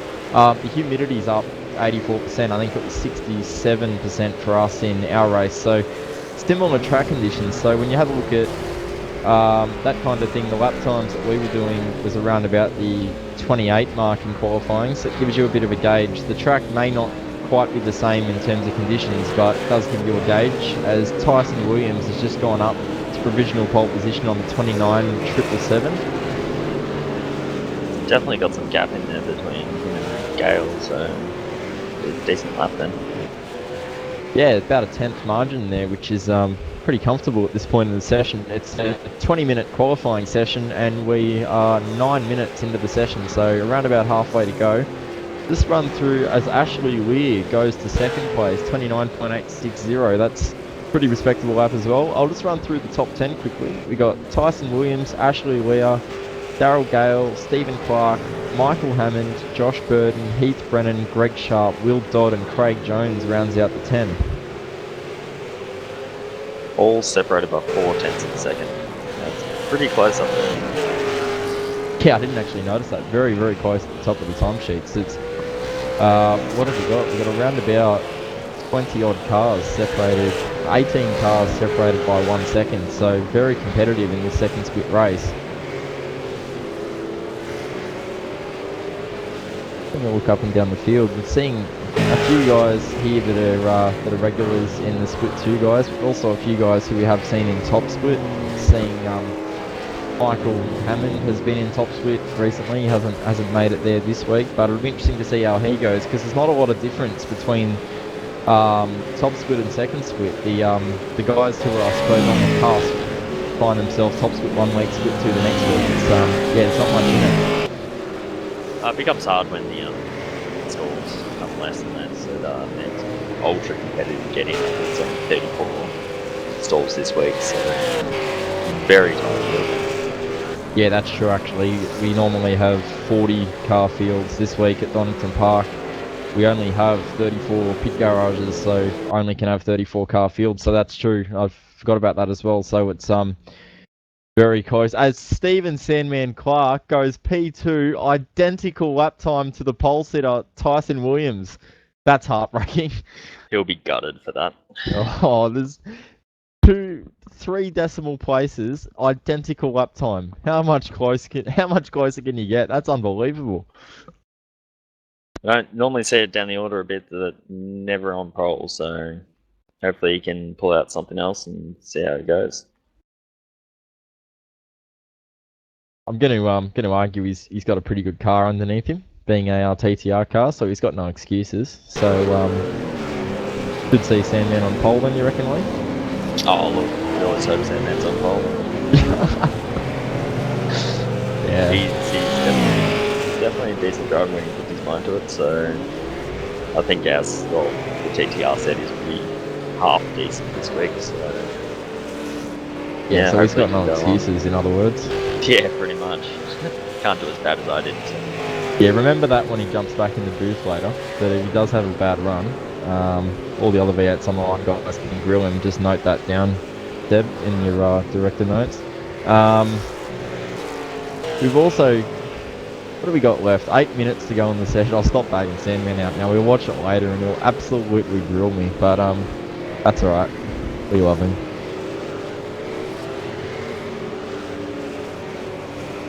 There's not too many changes happening in the top 10. It seems like the majority of the guys have set times early on in the session. Obviously set bankers. You want to get a lap in as soon as possible. You don't want to find yourself down the back of the field. That's an absolute nightmare when it comes to race time, having no track position. As soon as you drop any position, it takes you forever to get back. So these guys will have all set a pretty strong banker on their first run or second run. So now it's just a matter of trying to improve on that time and just vault your way up the order a little bit.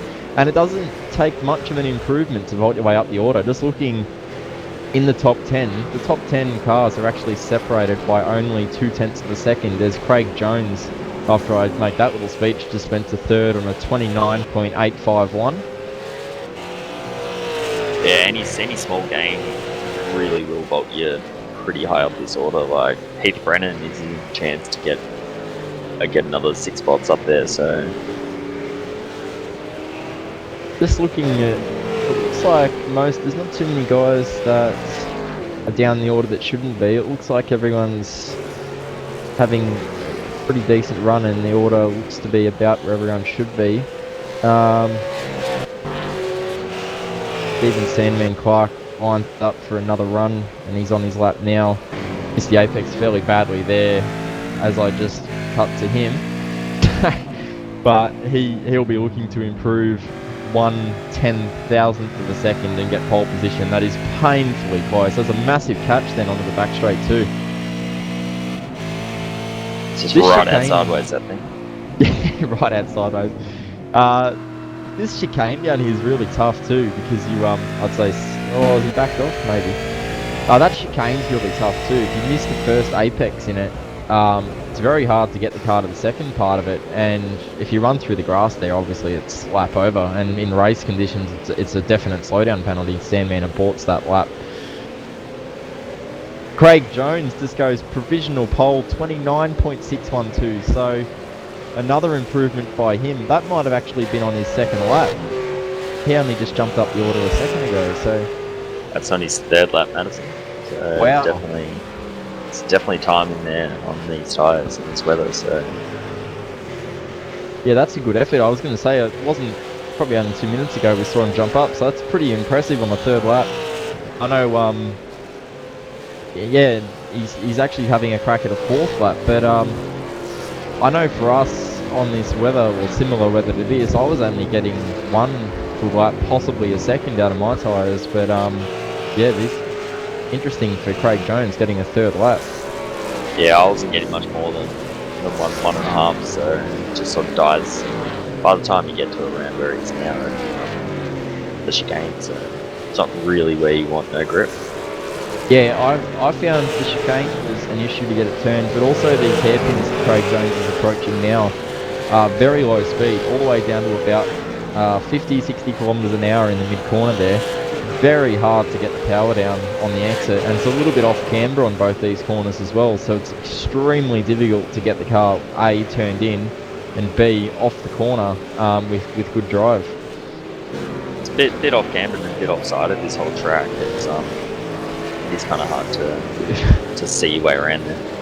Also got Daryl Gale has just gone to, actually I was going to say he's gone 2nd, he's just gone P1, 29.572 for Daryl Gale. That's a great lap. That was actually on his 2nd lap as well. We're discussing the 2nd lap having good time. Daryl Gale in the Man Cave Motorsports Commodore does it on the 2nd lap as well. With Heath Brennan just went position 3, 29.757. We spoke about him a minute ago, Lee. He said he could find, 2/10 and jump up to about 3rd or 4th, and there he goes. There you go. Like, again, any time around here is going to jump you up pretty quick, so like Sandman's just going straight down the order right now. All the way down in a lowly position 5 for Sandman. That's he'll be looking to rectify that. I know he has been actually pretty pacey in recent rounds. He was racing a few top split races earlier this season and doing quite well, and also in the second split races he absolutely cleaned up at Barber and did very well in Circuit of the Americas, coming through the field to grab a top 10. That was I think it was a top 10, I can't remember, but he was either just in it or just outside it. But that was an amazing drive there as well, considering he started pretty much rear of field. Hey, it's not a bad driver. What have we got left in the session? We got around about 2.5 minutes to go, and the times haven't changed much. Yeah, there's not a lot of time left, so any kind of position gain that you want to look at taking, now's the time to do it. A lot of pressure in these last few minutes too, because the drivers can see how much time they've got to go, so it's almost a bit of a psychological thing where you've got to try and put it out of your mind. Actually, Michael Hammond just went position 4, I saw pop up on my timesheets, 29.674, so that's back up to about where he'd want to be. He's been pretty competitive in some of the top split races he's done recently, so that's a good lap for Michael Hammond. I'll just run through the top 10 again for you guys. Daryl Gale, provisional pole still on the 29.5. Craig Jones, position 2. Heath Brennan, P3. Michael Hammond, 4th. Tyson Williams, 5th. Stephen Sandman Clark in 6th. Ashley Weir, 7th. Will Dodd, 8th. Josh Burton, 9th. And Matt Morris rounding out the top 10. There is 0.4 of a second covering the top 10 cars at the moment, so very competitive. 21 cars covered by 1 second. So, we talk about top split being competitive. This is just a continuation.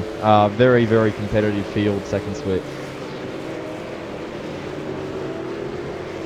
I think that's Sandman done for this session. He's got a few minutes left, and the 6th for him. And yeah, he won't get another lap. He's driving back out of the lane, but there's only a minute left. So Sandman, doubt he's just recognised it and pulled it back into the garage. As Daryl Gale goes provisional pole, 29.490 for the Man Cave Motorsports Commodore.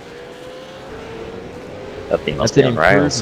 That's an improvement for him. I think he was already on provisional pole, but that's another about half a tenth that he's knocked off his lap time. So that's a pretty good result.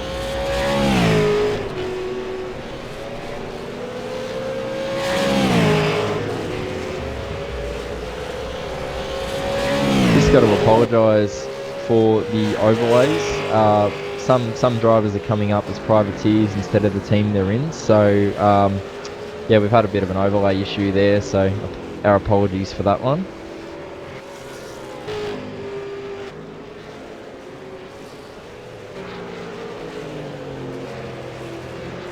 Got Michael Hammond on a lap towards the end of the session as the clock runs dead at 20 minutes a lap's time. Greg Sharp jumps up to 5th.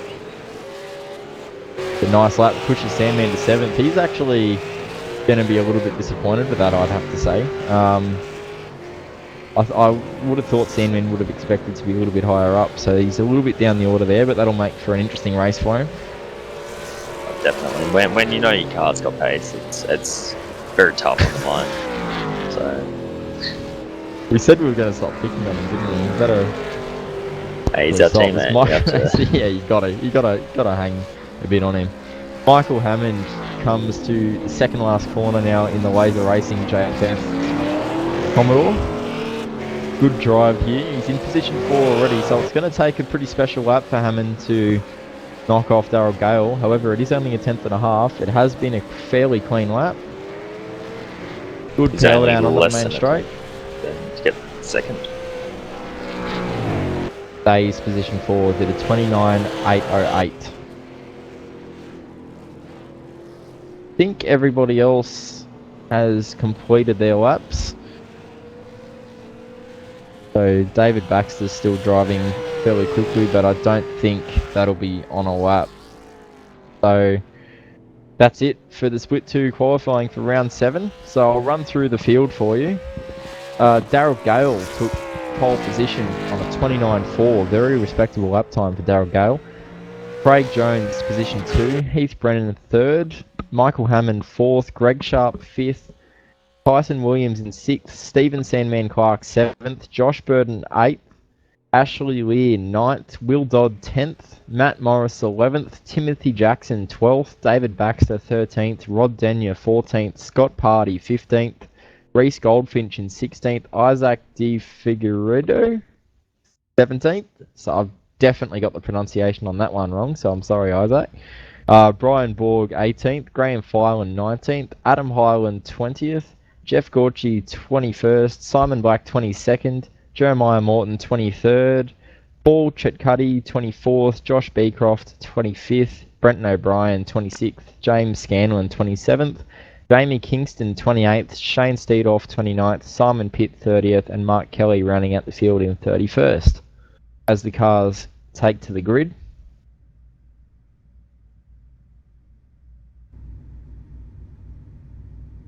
So we've also got cars gridding up around the very back end of the track here. So on a corner. So Jamie Kingston, who is in 28, those final few cars will be gridding on a corner. So that's going to make for a fairly exciting start for those guys, I'd say. Fairly interesting start as well. It depends what gear ratio they're running. I know for a fact 7.5 gears are fairly hard to get off, so interesting. Yeah, it's a tough turn 1. It kind of is tight on the entry, but opens up on the exit. So turn 1, very, very tough to get through here, and to run side by side on cold tyres is not easy to do in that high-speed S-bend. Seen plenty of accidents there in past V8 Supercar races. So going to be tough to get through this opening sector cleanly, but hopefully we see all the cars in one piece, nice and straight. So in other words, there'll definitely be a crash now that I've said that, but let's hope not. Should be getting towards the start now. Pretty much all the cars lined up on the grid ready to go. Missing a car there. Oh, there it is. There's the torque car. Gridded up. We're set to go racing. Here the 5 second board, green flag. Lights are out. Away we go. Pretty poor start for Daryl Gale. 3 at wide. the front of the field. Craig Jones has taken the lead. Hammond on the outside of Gale trying to go the long way. So far so good. There's a spin back in the pack. I'm not sure who that bit of contact. was. Craig Jones has just actually been hit as well. Got sideways. Lost a heap of ground. Crew went round at the back. Trying to see Shane Steedoff is card around, I believe. Craig Jones has been shuffled well and truly down the order. He is a long way down. And he's still copped getting swamped up there. I Might have reckon got he slow- actually slow may down. have damage, actually. Because he got hit in the door by Michael Hammond on the exit of turn 1. It was talked about, it was hard to run side by side. He's lost a heap of ground. He's at the back end of the top 10. We do have Michael Hammond continuing to battle on all over the back of Darryl Gale, heading into the chicane on that one. It's pretty It was- interesting spot to pass there. You can get it inside, but this is where you really can pass. Hammond's got pace. He fires it up the inside. He's a long way up. Darryl Gale gives him space. Looks for the Crisscross. crisscross. Oh, close with Heath Brennan. Only just missed him. Problem is Gale's on the wrong side here into the last go. On contact. On entry.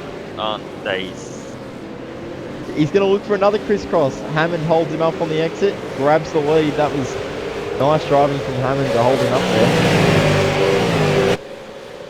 Heath Brennan with a good run here on Darryl Gale. Sends Goes up it the off. inside. Not Thinks quite better far of it. enough up. It's a bit of damage to those two leading cars there. One of them's missing a panel. Gale like got a Gale. poor exit off turn 1 then.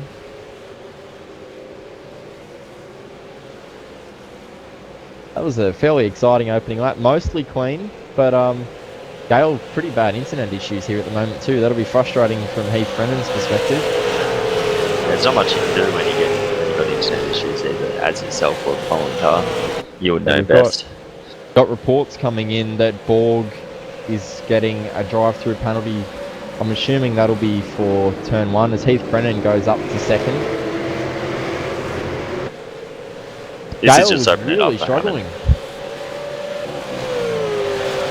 Sandman in a battle at the moment with Josh Burton. Goes back, too wide with chicane. This is going to end badly. Someone's going to have to go through.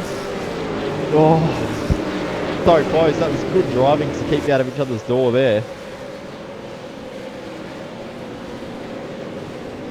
Josh Burton very, very hot in the back of Sandman. They nearly hit him. And we've got Tyson Williams someone's around. looking good. Josh Burton's gone around at the first of the hairpins, so that was... He actually, we caught the back end of that. He nearly hit the back of Sandman. He's just had the rears and completely locked on approach. And, he's just rotated. We've got the replay up on screen now. So he's just come into the hairpin, broke very deep, nearly hit the back of Sandman, locked the rears. That would have shattered the rears down the road. Got too much temperature, and as he's tried to pick the throttle up, the rears haven't been there, and he's rotated it, but luckily kept it out of the fence. Lost a few positions, but lives to fight another day. Anything with that, it heats up the rears for the next few corners, so he would have no grip.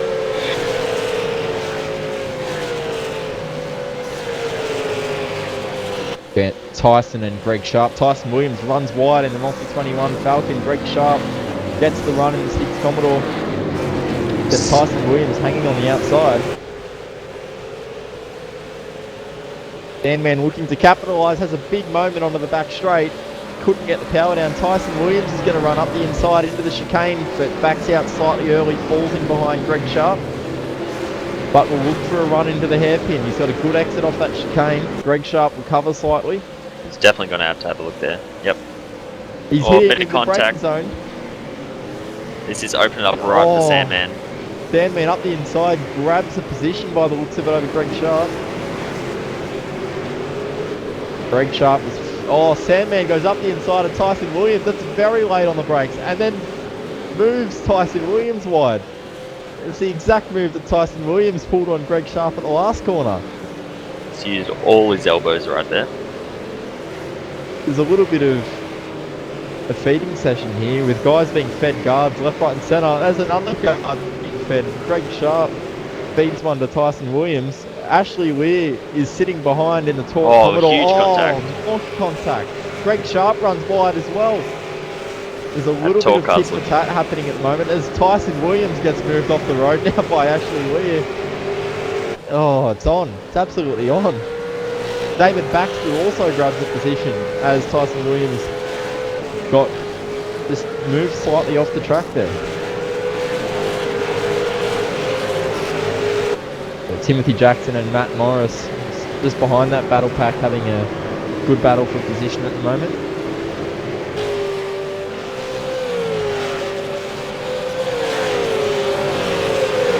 Timothy Jackson's got a very good run on Tyson Williams, but has to back out of it as Matt Morris tries to go around the outside of the chicane. Very exciting battle here. Race control tells us that Shane Steedoff has to readdress with Josh Beecroft for an incident that they've had.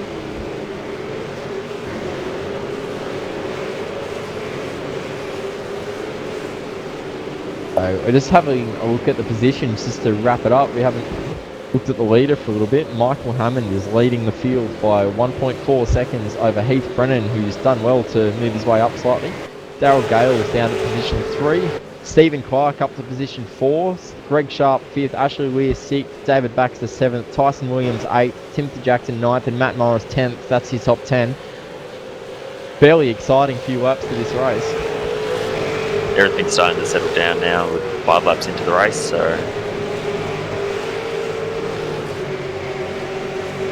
Battle for 18th and 19th. Got Goldfinch all over the back of Chet Cuddy.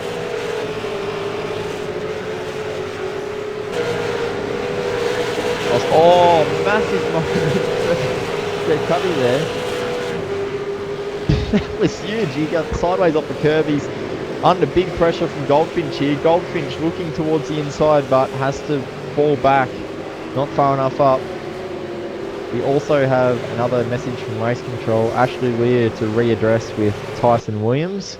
So that was, we saw that on screen as the Torque car moved that car slightly wide. That's caused congestion though. So that position has been readdressed. Matt Morris looking to the outside of Timothy Jackson into the final corner. Hard to go the long way. Oh, sideways right there. Josh Burden looking up the inside. Not greatest exit, but he's going to have to just fall in. He has a look on the entry to turn 1. He's not going to be far enough up. Very tricky place to pass into turn 1. There's the ER8 Falcon of Timothy Jackson ran slightly wide at turn 1 there. Let Matt Morris get back up on top of him. Josh Burden right behind still. Josh Burden looks pretty pacey. He has been fairly competitive in previous rounds in the Split 2 Championship, so he's got good pace. It's a little bit uncharacteristic to see him this far back down in 11th actually. As he gets a good run. Oh, there's a car off. And in the fence, David Baxter's gone round and hit the fence on the inside of the track. Was he assisted? Or was that all by himself? All by himself. Grab a replay of that one. And he's on the back of Jamie Kingston having a look. Jamie Kingston's actually a lap down. David Baxter just runs wide, drops the wheel onto the grass on the exit. Very easy to do, and it just sent him off straight into the fence on the inside, although I don't think he should have too much damage by the look. It looks nice and straight, so he should be alright. Oh, crash at the hairpin. Isaac hit by Simon Black. I'm not sure. It was a solo spin for the SDC Motorsport Falcon, and then Simon Black had nowhere to go on that one. So he's just come into the corner, locked the brakes, very, very lucky not to collect Graham Filan. But Simon Black, unfortunately, innocent bystander there, nowhere to go, bad damage. Battle for the lead now. Oh, it's heating right up there. Brennan's right on the tail of Hammond now. Heath Brennan's got good pace as Michael Hammond has lost mark. Laps the gap down to under half a second as Hammond runs wide onto the back straight. It's an interesting line, but it seems to have worked. He got a very good drive out of there. Brennan will be in his dirty air now, so he just needs to hold on and pick his moments.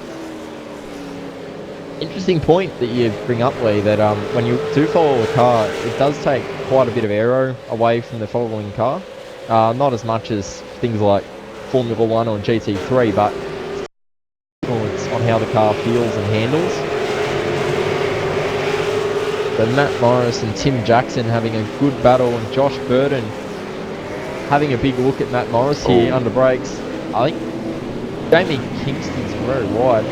Filan also got onside with Will Dodd. This is a very angry battle pack here. Damien Kingston gets out of the way. Let's these guys race. Wow.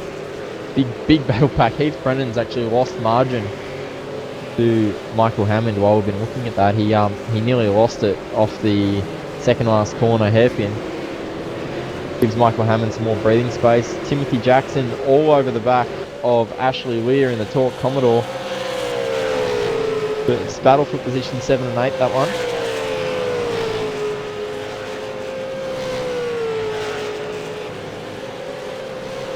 Brian Borg and Rod Denyer in position 15 and 16. Rod Denyer looking at the back of Brian Borg's Falcon. Looking to get a run here if he can. Seems to have good pace. He's showing the nose on a lot of apexes.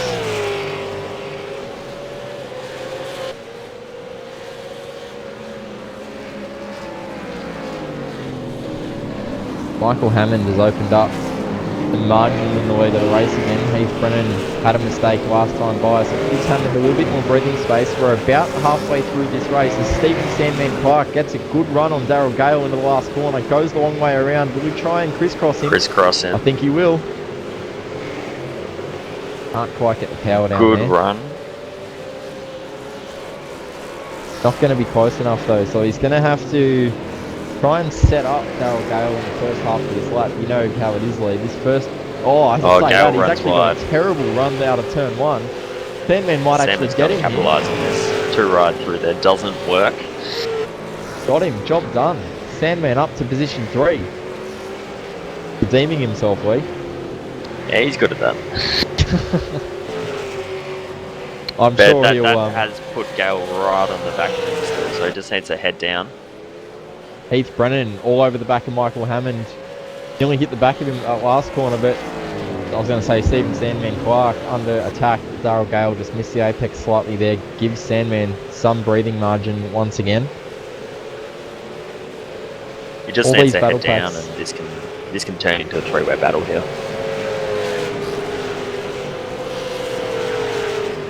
Yep, Jeremiah Morton in the LIT Motorsports Commodore coming under attack from the Torque Commodore of James Scanlon. These guys having a great battle. Both got fairly nice and straight cars, which is good to see. Straight car is a good car. Yeah, absolutely.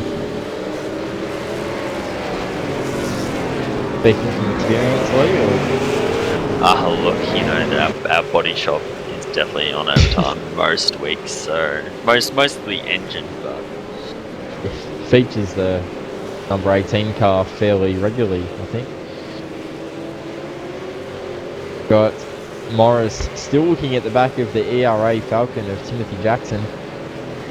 Morris closes right up into turn 1.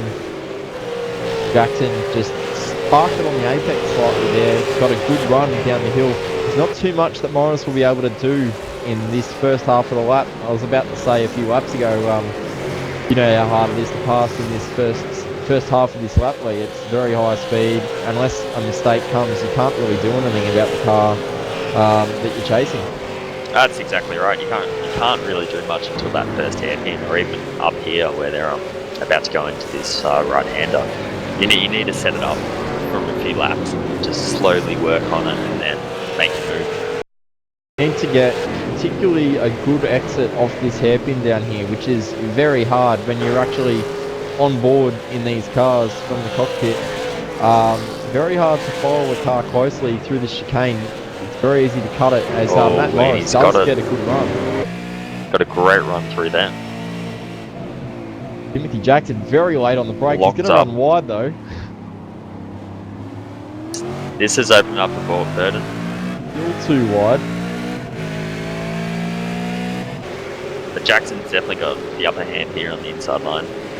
He just got to hang Matt Morris out to dry here, but he didn't. He left him space. It gives Matt Morris an advantage. He's got the inside run into turn 1. I'd say he's going to get this position. I think Timothy Jackson should have fired it up the inside a little bit more aggressively there and just pushed Matt Morris wider slightly. It's given Might Matt Morris even a position. spot here, Burden.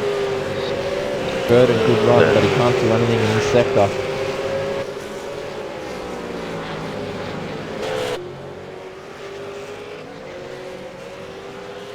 The battle up the front. There's around about 7 or 8 tenths of a second separating Michael Hammond from Heath Brennan. First to second, we have Stephen Clark in position 3, 4.4 seconds off the lead of the race with a little bit of damage to his car as well, so he's doing to the back of it. It looks like he's been in a little bit of a altercation somewhere in the way. Burden gets the move done on Timothy Jackson. We're watching that battle earlier this lap, and Timothy Jackson must have made a slight mistake. Will Dodge now looking at the back of Jackson. Do you think that maybe Timothy Jackson could be struggling with maybe a bit of tyre grip? Oh, definitely. Around here, it's tyre grips everything as soon as you run wide a little bit. Just looks the tyre. He looks like he's in trouble, but he just has a head down and sliding. It doesn't help. So And it's a driving straight. Yeah, and I was going to say, we actually spoke about this during our race, but it's very easy to hang on to your tyres when you're on the main straight. Let's Will Dodd up the outside, could lose another spot. We did speak about this, and when you're by yourself, it's very easy to look after tyres, but in a battle being too wide, as he is, Jackson nearly looped it entirely, he's going to lose more positions. So I'd say that is a tyre related issue for Jackson. He just cooked those tyres slightly, he's lost a lot of ground there. But what I was going to say is when you're running too wide and battling as fiercely as that for that many laps, you just cook the tyres and then you're just a sitting duck. Everyone just lines up to have a shot at you. Head back up the front to Darryl Gale and Greg Sharp. That's the battle for 4th and 5th. And Darryl Gale has fallen down the order slightly. You've seen this a few rounds actually. At Barber, Gale was leading the race and struggled a little bit for tyres and fell back, and see that again tonight. Something's happened to Hammond along the way. I'm not sure what happened there, but he's actually got to slow down through the chicane there. Yeah, he has too. Cut so them he's quite a lot. So he's cut the first section of the chicane a lot. We actually, in the top split race one, we saw that in Jared Filsell. I saw him right up after the race that he actually got 9 slowdowns in a 17 lap race. So Jared Filsell was, yeah, that's probably overdoing it slightly. Yep. Michael Hammond just slid the car a lot then off turn 1. He's got to stay calm. He's got to start chasing and keep these rear tyres on this thing. Matt Morris and Burden having a good battle. Burden lights the rears up on the exit of turn 1. Gets massively sideways. He's got good pace at the moment, but same thing. He's got to not overdrive. He's got to just keep those tyres on the car so he's got something to fight with. Just needs to head down and attack, really. Oh, what's Darryl Gale? What's happened to Gale? He's pulled off. He's blown an engine. He's done me. He's done a my trick. He's been watching Loyolas for too long for inspiration. He's done an engine into, what's that, about turn 3. We'll grab a replay of that one. He's just come down the hill in the first sector of the lap and just tried to engine brake it slightly too much. That's what happens, I think. I don't tend to blow engines too much. It is what happens. Yeah, okay. Expert knowledge then from Loyolas. And just tried to downchange a little bit too soon there, I think, and that's launched the engine. Timothy Jackson is still under attack from David Baxter now. So that is position 16 and 17. Jackson has just gone backwards in this race, which I'm sure he'll be disappointed. I think he's deployed the parachute. Yeah. It's gone right down the order there. Fired in 12th, but he finds himself now in 16th. So he was a lot higher, but he's just fallen back through the field. So I'm not too sure what's happened there. He's been hit pillar to post there though in this race, so he could have a little bit of damage and possibly a bit of tyre degradation that's gone with that.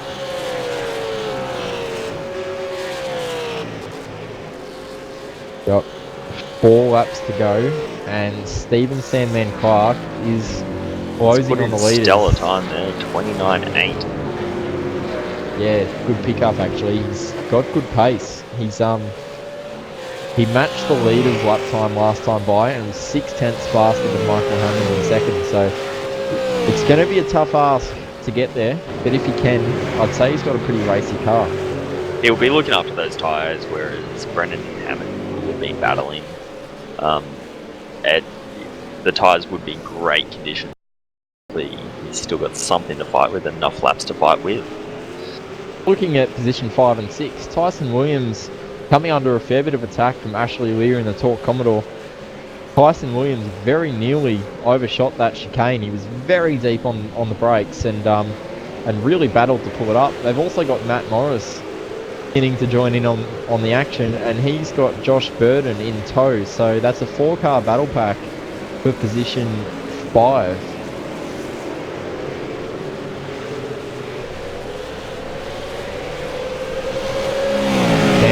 Gap down to 2.5 seconds to the lead, so he is closing, but not fast enough. That's the main issue there. You really Keith need to issue Brennan and Hammond to bring it up into battle. So yeah, he needs those guys to slow each other down. He's got Brenton O'Brien in the ERA Commodore, does the right thing, gets out of the way, lets Heath Brennan and Michael Hammond get on with it. He's also going to let Stephen Sandman Clark through as well, so great driving there from Brenton O'Brien. Jumps out of the way. Lets these guys their battle. Ashley Lear is all over the back of Tyson Williams. Has a look. Not far enough up. Has to back out of that one. But Matt Morris now with an excellent run off the corner onto the back straight. Big slide though. Josh Burton was all over the back of them and he's lost margin. So I think he may have got a slowdown penalty along the way. But we will look back up to this battle, and Matt Morris, he has been fast this race. He's definitely got pace. He's up the inside. Puts it on. Oh. And he's got it done. He's just backed right out of that, so yeah, he let him have that. He may have slightly outbroke himself, but he well and truly opened the door. Matt Morris up to position 6. He qualified 11th, and he's done a great job in this race. He has had a very speedy race car. Yeah, moving forward is where you want to go, so he's definitely got that down pat.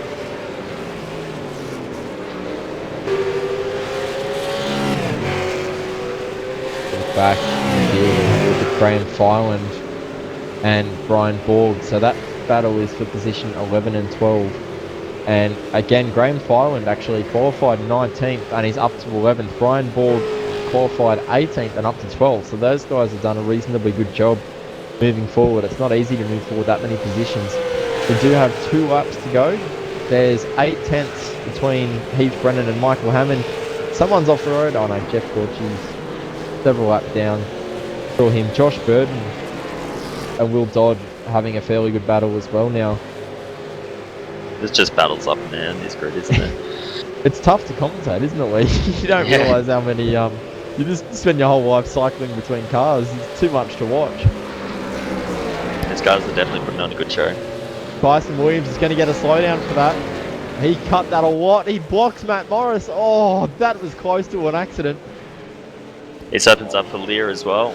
Lear up the inside. Down the inside and runs a little bit wide, but gets the job done. A little bit of contact. Tyson Williams then, as soon as I saw that through that chicane, I knew he'd taken too much, and he did try to defend, but the closing speed was too great and nearly resulted in a crash actually. So this that is brings put Morris up to 5th. I was about to say that. Matt Morris up to position 5. That's a great drive. So on the final lap of this race, and Heath Brennan has done a great job. He qualified 3rd, good pace in qualifying, stayed out of trouble in this one, and he's moved his way up, capitalised on a mistake from Hammond, and he hasn't looked back. He's doing very respectable lap times. He did a 29.9 on the last lap, which is only 3/10 off his qualifying time. He's had a great race. He's now got the margin out to nearly 2 seconds over Michael Hammond. Sandman in position 3. It's been a great drive for Heath Brennan. Yeah, solid drive. Like it is hard in any sort of race. He's definitely put on the effort. Yeah, I haven't seen any mistakes from him so far. He's just got to keep these last 2 corners nice and clean. I could be really critical and say missed the apex there, but That's to be expected. Lap 17, the tyres will be stuffed. Heath Brennan rounds the last corner, and he will win round 7, split 2 of the V8 Supercars Online Premiere Series for Redefined Motorsport. Great drive for Heath Brennan. Ashley Weir's dropping through the order. Not sure what's happened to him. He's had contact behind. He's Oh no, he's lost it himself. Get a bit Actually- off, guys. yeah, Tyson Williams and Ashley Weir, who've had a massive moment coming into that second last corner. They both lost it under brakes, and Ashley Lear went sliding across the apex of the Melbourne hairpin. Wow, that's pretty exciting. And oh wow,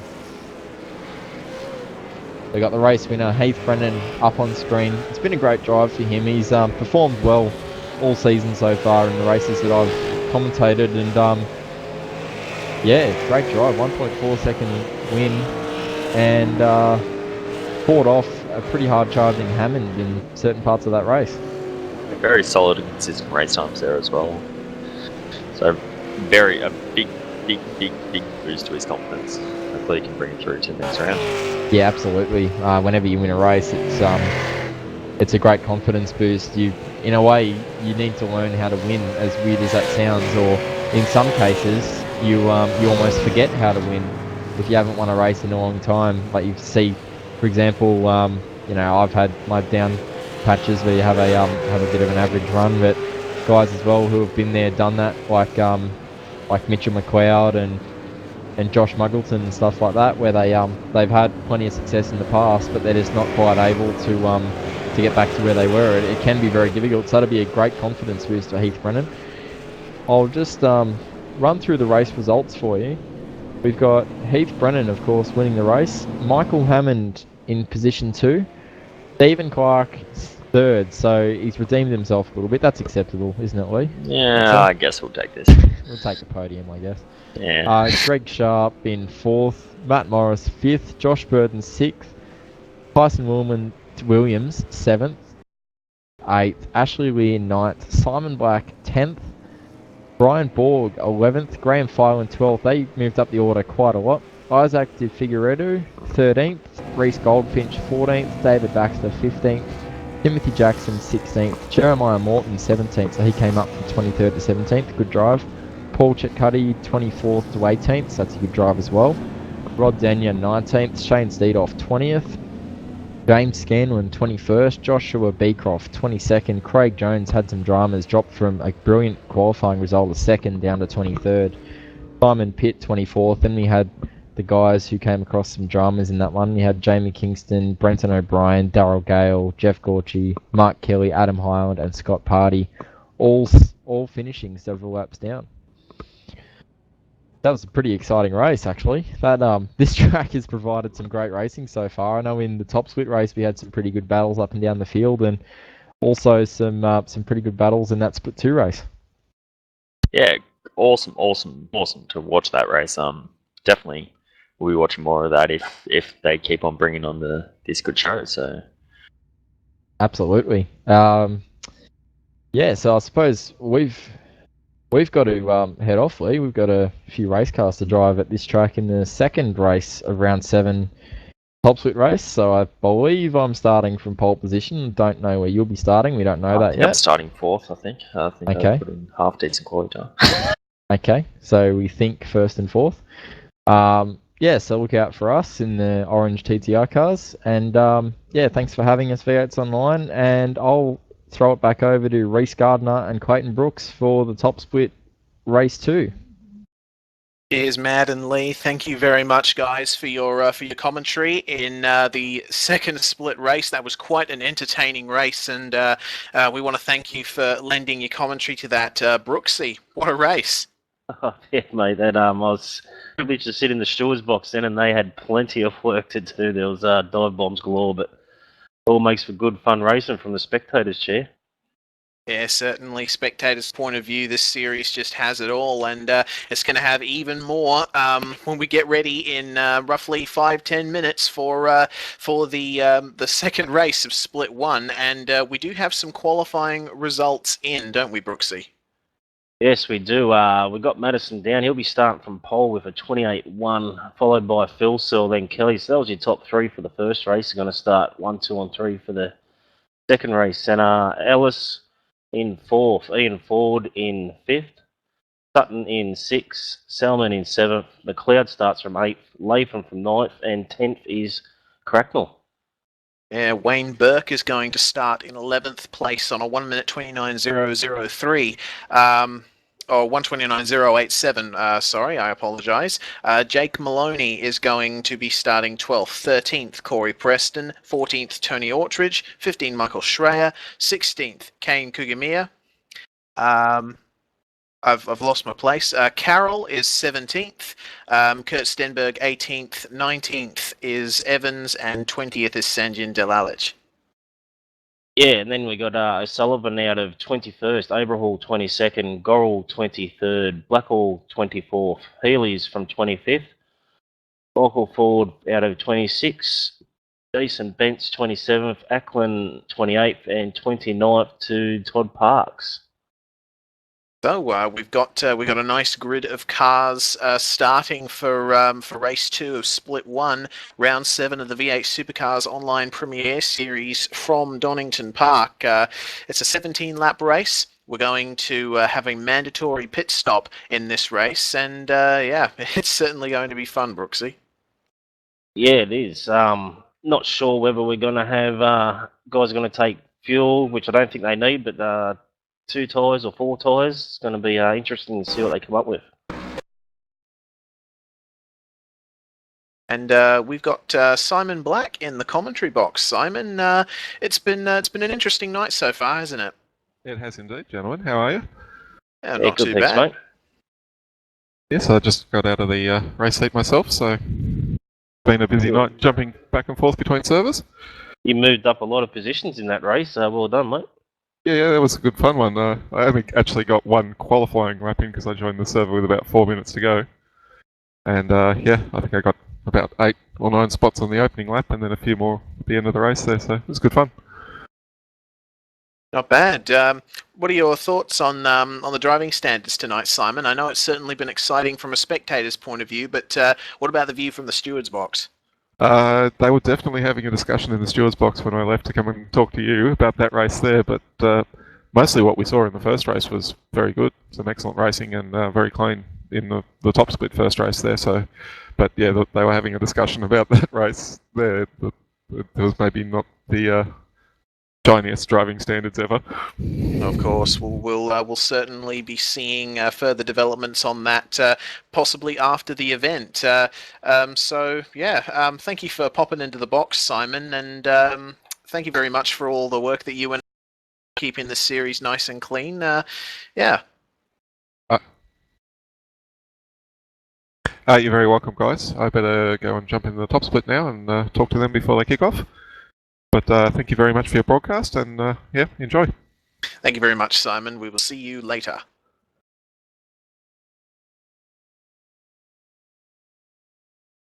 All right. Well, we're going to take a short break once again, and once we come back, your commentary team of Stephen Sandman Clark and JD Smith will be back with you.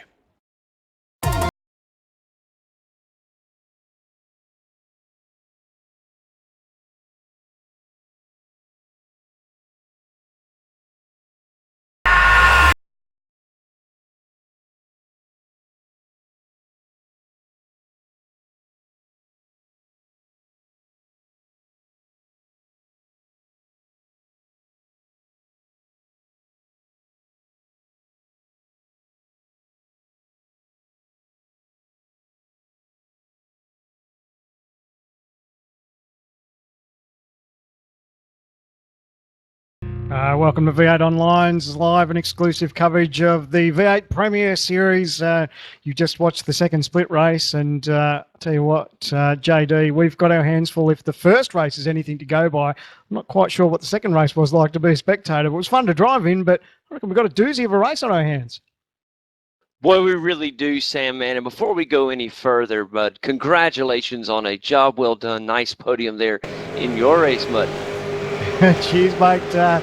She was a bit of fun. I didn't qualify as well as I would have liked. I was back in 7th, so managed to get into qualifying. I think there was about 20 seconds to go before qualifying kicked underway. So it was a good bolt over there and managed to get a couple of laps down, but really good fun getting through the field. And unfortunately, I think I just chewed up my tyres a little bit too aggressively towards the end and couldn't chase down the leaders. But it was a great race, and I look forward to go back and watching the broadcast. Oh, absolutely. I think you'll be pleasantly surprised. Plus, both gentlemen did a wonderful job commentating the event. But now, guys, it's time to get prepared and get ready for our second race here in the top split of the V8 Supercar Online Premier Series. And I am stoked, Sandman. If this second race is any indication after what we've seen in race 1, we are really in for a treat. Mate, it was brilliant stuff. 17 laps. You would probably think to yourself, probably not much is going to happen in 17 laps, but tell you what, the pressure builds as the laps go on, and of course this time round we get to spice it up with a compulsory pit stop, so that'll be good. Yeah, that compulsory pit stop is going to put a lot of extra flavor into this one, ladies and gentlemen. Lots can go wrong in a compulsory pit stop, but a lot can go right for certain drivers as well. You can make up spots if all is well, and it's going to be a really, really fun event.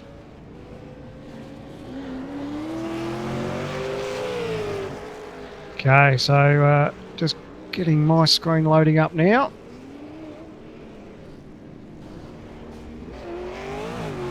Yeah, mine loading too, my friend, and getting ready for this one. Going to be an exceptional. Great racetrack, Donnington. I know I spoke about it earlier. I think it really suits these V8 supercars, and the guys have spent plenty of time this week getting setups ready, and the cars are really performing really well around here, and I think that's just proof of just how good the racing's been. Yeah, it really has. Every time I see this, Sam, man, I'm just amazed at how talented these drivers are, the amount of effort put in and week out to get the skill level where it is, the racecraft that we see. It's just unmatched anywhere else. All right, so we've got the cars on screen gridding up now. Enough cars are making their way around the back past pit entry of the last corner. So great bunch of guys. The guys have really got themselves sorted. I think we're in for a crack of a race. It'll be interesting to see which way strategies go too, as far as who's going to do what in their pit stop.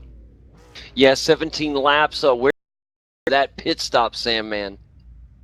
I guess it all comes down to how your car's behaving, but I like to go for the halfway through the stint, but of course that depends on how your car is and what sort of traffic you're in too. Yeah, when it comes down to tires, that is obviously statistically the best way to go as far as tire wear goes. But I think it's going to depend on a lot of varying factors. Also, guys going to need to keep an eye out on those treacherous slowdown penalties. They were really a factor in race 1. So underway for race 2 here at Donnington. 17 laps in front of these guys. It's going to be a crazy start down the front straight. Heading into the turn. These guys got to give each other plenty of room. It's Madison down over Jared Fuel Cell. Sean Kelly in third, side by side.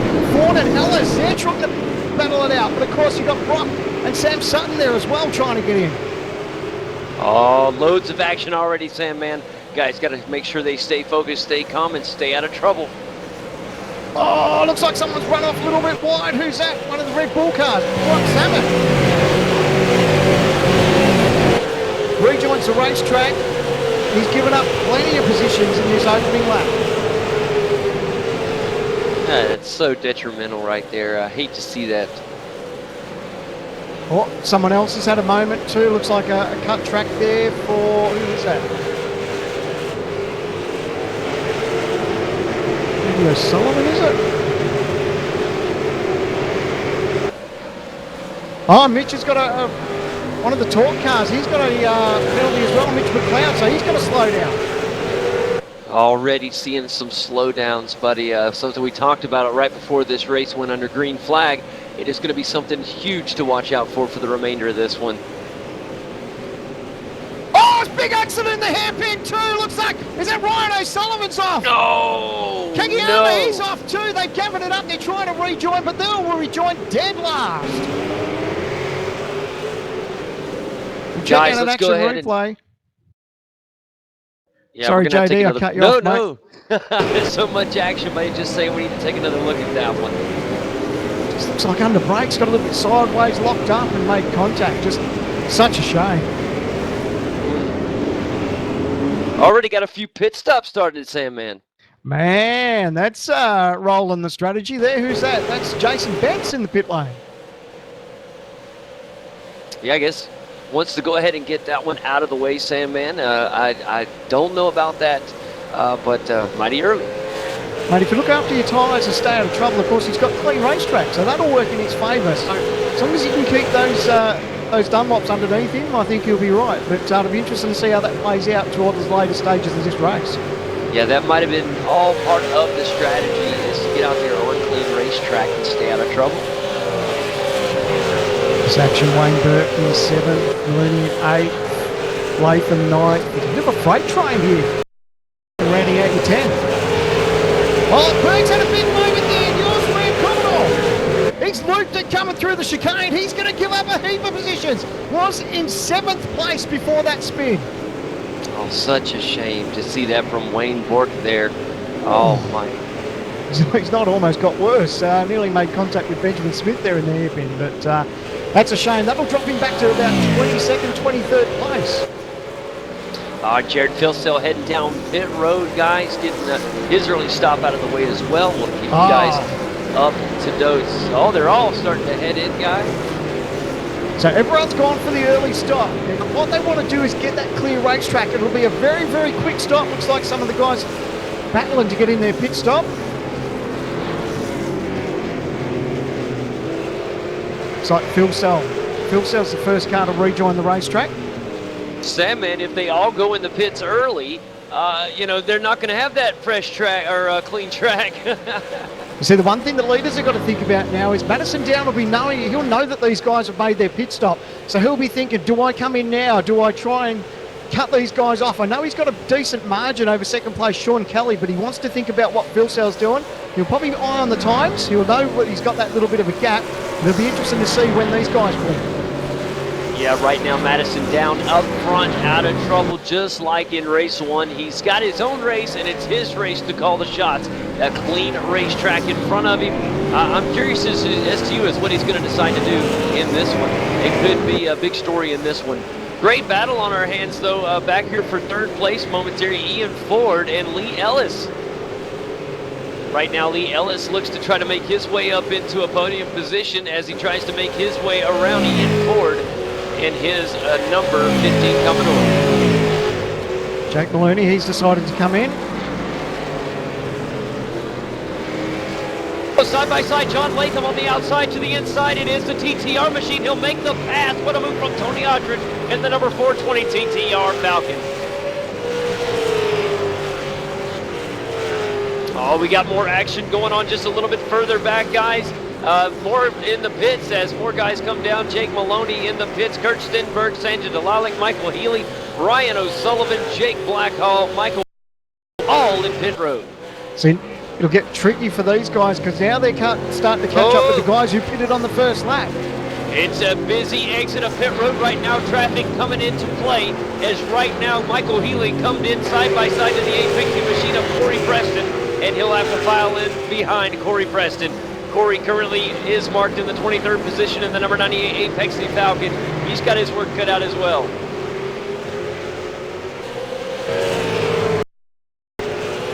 Tell you what, this battle hasn't subsided with Aldridge and Latham, has it? Boy, they're still going at it right now, Sandman. Tony Aldridge is still putting up a grand fight there to hold off Ian Ford. And I tell you what, I'm really impressed right now with Ian Ford of the Power Bond Daco machine. Really, really threatening to get up here and get around this Dimidov machine, or excuse me, get around Oh, tuck it into pit road. It is going to be Sam Sutton in the number 888. He is heading down to get his fresh tires in the compulsory pit stop. So be interesting now as he's getting his out of the way here on lap 5.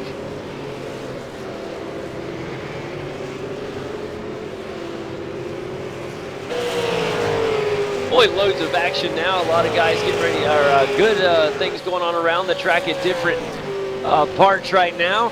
And it's really a mess up. Side-by-side action right now. Corey Preston is side-by-side. He just fell behind Sanjin Dalalik there. And it was really a tight, close quarters going around the final turn here at Donnington Park as the guys get ready to start lap number 6. Start to wonder if it was a good idea for these guys. They've just brought themselves in a heap of traffic. I know they're on different strategies. Some pitted first lap bounce, some pitted second lap round or something. So I know they're on different strategies, but everyone's now mixed in the traffic. They are right now. Mitch McLeod trying to make a move. He's currently in the 9th position. He's looking at 8th as Sean Evans has to hold him off. They're heading through the chicane now, and it's bumper to bumper, Sandman. Looks like he's got a bit of a run. He's going to try around the outside. Sean Evans will hold the inside line. What's Mitch going to do? He's going to battle around the outside. He's going to try the over and under. He can't get the power down early enough. Oh, beautiful job from Sean Evans to hug the curb there. Really good job to get out of that one. He's going to try again now. He's got the inside advantage. He's got to hook the curb, and it's going to be a great pass from Mitchell McLeod in the torque machine. That was a great move. He got the position, got the car turned in nice, and got the power down. Fantastic job. Textbook pass on the inside from Mitch McLeod there in the torque holding. And now the number 96 machine will try to rebound see if Sean Evans can try to fight back. How's the gap up front? It's over 3 seconds from Madison Down. He's doing it nice and smooth at the moment over teammate Sean Kelly. Last lap round, Kelly's time was a 1:29.1. Down's time a 28.5. Man, very impressive.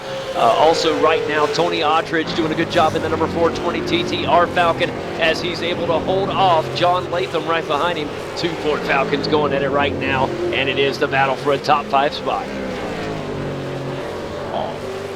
It's like sideways for Latham just on exit. More pit activity going on.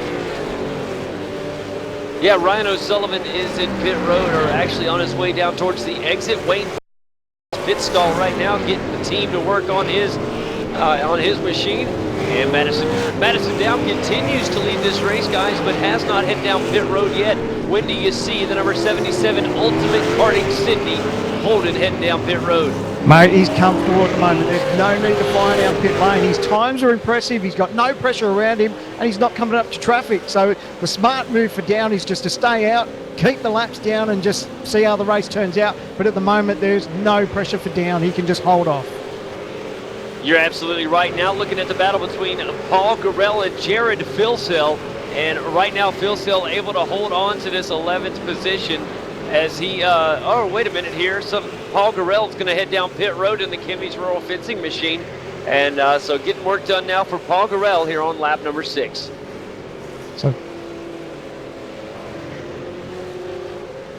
So looking like Filsell, you said he's made his pit stop. He's come out. He's in 10th place at the moment. So 28.832 last time round for Filsell. We'll check out Down's time was a 28.7. So Down still a 10th quicker, and he's on the older times. Boy, Tony Ottridge sweating as he keeps looking in that rear view mirror, and he has company. John Latham still remains there. That is the battle for 5th place for those wondering. And it's 2 Ford Falcons continue. They're heading through the chicane right now, and this one should heat up real soon. Actually, I'll correct myself. I don't think Jared actually took on tyres. I think he'll be on the exact same set of tyres.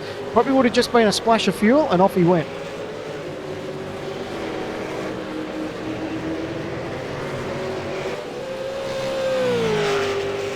And Madison Down comes across and starts lap number 8. A beautiful time for Madison Down, a 128.4 on that last one. So his pace continues to impress. Back in 13th, 14th, Jake Maloney and Michael Schreier. These guys are making their way into the hairpin towards the back of the circuit. Nice little battle between these guys. Ian Ford's in the pit stop. Check out Cracknell. He's going to go side. Oh, he tried to think about going side by side there with Marty Carroll. Mates going at it right there. Fun to watch too. Marty Carroll and Michael Cracknell.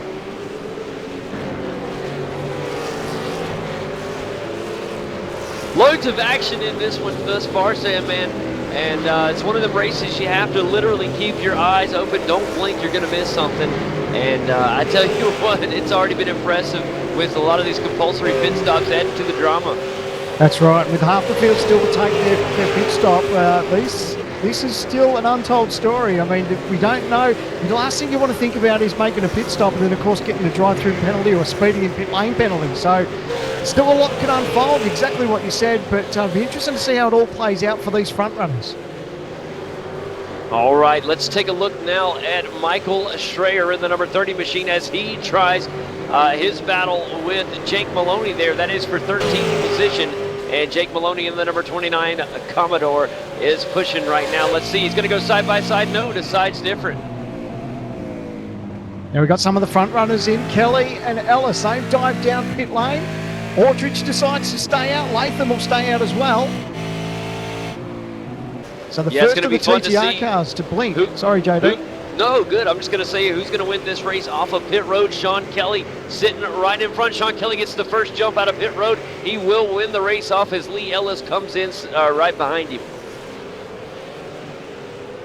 We'll just see. Phil Cell's now gathered up those boys. So to get that pit stop over and done with for Phil Cell, that's really paid off. That clear air has now, he's actually brought up a nice little gap on Kelly as he's come out of the pit lane. Yeah, Jared Philcell has a lot of things going good in his favor right now. He just has to continue at his current pace.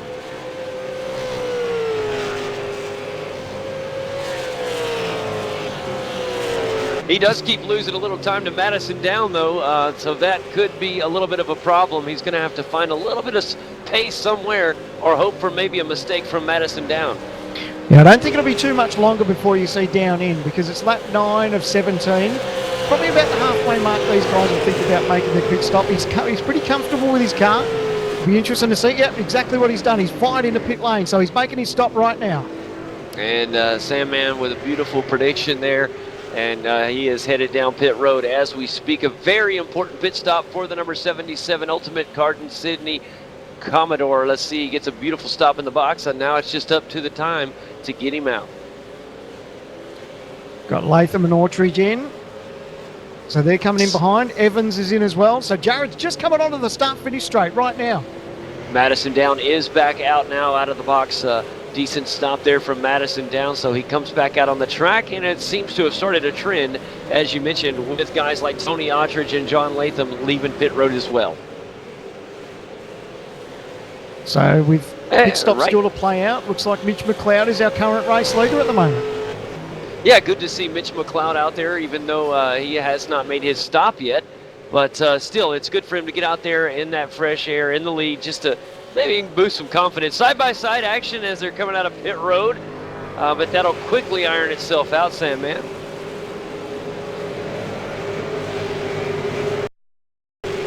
Check out this battle. John Latham, Michael Schreier. Just trying to find out.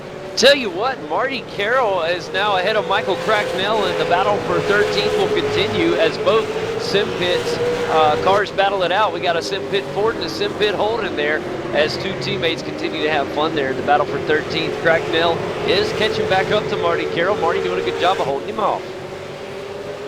Looks like Latham's got that move on Schreier now, so he'll be looking eyes forward now.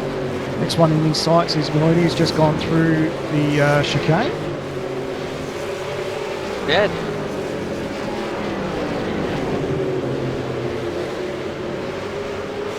How's his battle back here? These guys, we've got 17th, we've got Healy in 17th, Salmon in 18th, Kikamir in 19th, and Straffen in 20th.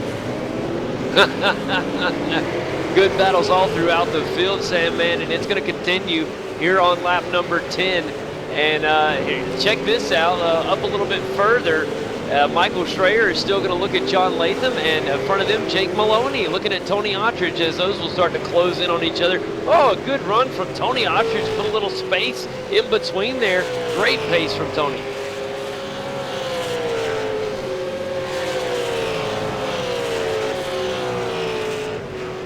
Oh, Jared Philcell run a little bit hot there. Got a little bit off track. It'll slow him down a hair. Currently listed in the 3rd position. And he is in the I apologize. A little correction. But really, you look, Sam, man, he's not too awfully far off from Madison Down. It is doable, but he's going to have to find some pace and find it quickly, as it's already lap number 11 of 17. Where has the laps gone? Both teammates decide it's time to go in and grab some that compulsory pit stop. Michael Cracknell and Marty Carroll down pit road. Oh, sorry, I apologize, guys. They are battling it out. And let's take a look here. Yeah, they're coming into the hairpin now. Carroll's definitely got his hands full there. Cracknell's right behind. He's trying to think about a move up the inside, just trying to get the power down. Got some good pace there. He just needs to think about where he wants to position that car. Oh, Marty doing a wonderful job there of staying on the race line, though. We keep looking, and if you look, Michael Cracknell keeps dodging in, out, and trying to stay in that side view mirror of Marty Carroll. It hadn't worked yet. All right, let's take a look now at John Latham as he is on Maloney, and better yet, right now, good job from John Maloney. He's been able to hold off the hard-fighting John Latham, but for how long, Sam, man? Yeah, it looks Latham looks fairly comfortable with his race car. 28.6 last time round, 29.3 for Maloney. So definitely got the pace on board at the moment. Looks like he might be blinking a little bit, Jake, there too. I don't know if that's just my screen, but hopefully that sorts itself out. Yeah, I hope so. Be quite terrible. A little bit of connectivity issues for Maloney's car there.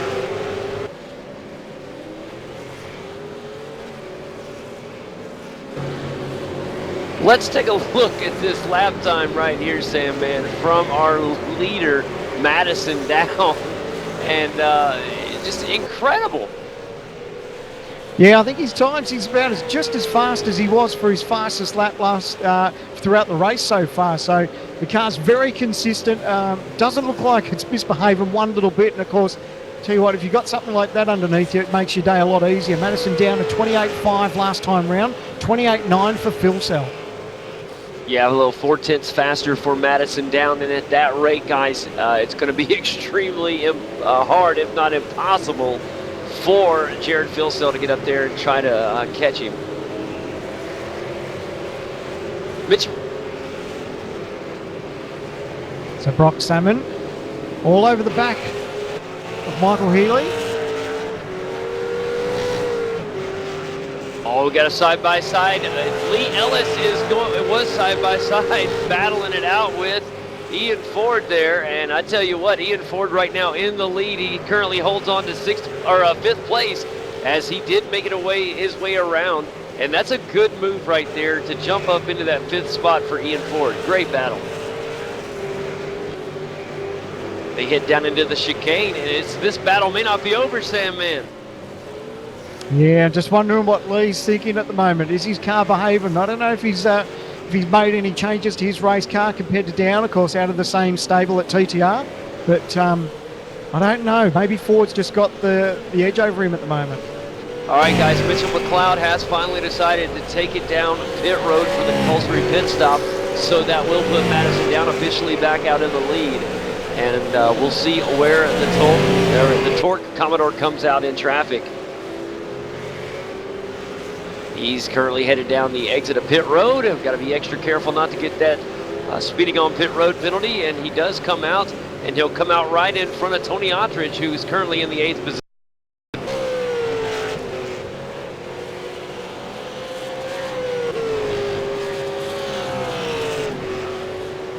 Yeah, let's take a look back at John Latham as the number 37 car continues to try to get around Michael Schreier here. This is the battle for 10th spot, and a top 10 is very, very hard to get indeed. And right now, right on the bumper, just can't seem to get the momentum he needs to make a move. Yeah, that Falcon of Latham's is looking very racy at the moment. I don't think it'll be too much longer, but Schreier's doing a great job too. He's just holding position there. He's putting the car in the right place at the right time, and Latham's really got to earn this one. Yeah, he's going to earn it too. He's staying right with him, and I'm going to watch this one as it unfolds, my brother. They're heading down into the chicane now, and both cars. Is that going to be a cut track, maybe? Oh, spin for Latham! Oh! The 37 car of John Latham spins off. What happened right there, Sandman? Mate, he just got in through the chicane, a little bit too aggressive maybe, just caught a bit of the curb. That unsettled the race car, and when he got on the throttle, the rear end just went round on him, and that was game over. Let's go on board for a replay and take a quick look at what happened right here to John Latham. And boy, so unfortunate there. Did a good job actually to keep it out of the wall, but that's going to send him back to 20th position. So heartbreaking stuff for Latham. Yeah, that was a great save, but at the end of the day, he's not going to remember the save. He's going to remember that track time and that track position lost. Very unfortunate for John Latham. Had a wonderful run going. Let's see if he can rebound a little bit. All right, guys, meanwhile, up around different parts of the track, it is currently lap number 15 of 17. This one's getting getting underway quickly. Cracknell still looking to get around Marty Carroll up here in the battle for 11th. And we got another car coming to the party as well. Behind those two, it's Kurt Stenberg in 13th in the Dayco Powerbond machine. And here comes Michael Cracknell now. He is in the bumper-to-bumper range. See if he can use a little draft and try to make a move on the inside up here. Great racing between teammates, and of course there's only really one rule when you race your teammate, and that's not to take each other out. So they're doing a great job at the moment. A bit of Holden versus Ford battle too within the team. Yeah, a little of Holden Ford rivalry within the team, and you gotta love to see that. It's a fun. These guys are having a blast right now, Sandman.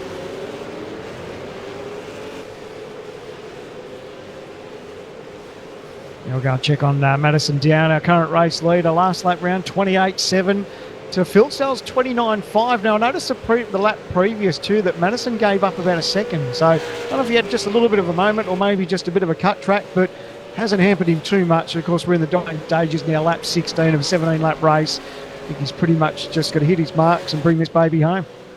Well, as we're looking for the white flag to come out next time by, this is our top five. Madison Down, Jared Philsell, Sean Kelly, and then Ian Ford and Lee Ellis. Big top five, and it's late in this one. Tell you what's been incredible over the two races we've had tonight. That TTR Commodore of Madison Down has been sensational. He's been unstoppable pretty much all weekend long. So he put out a great time in qualifying. He's got the job done in the races, and mate, no one's been anywhere near him to give him enough grief. Yeah, he's put down an incredible performance, very impressive, and we'd expect nothing less. All right, is there...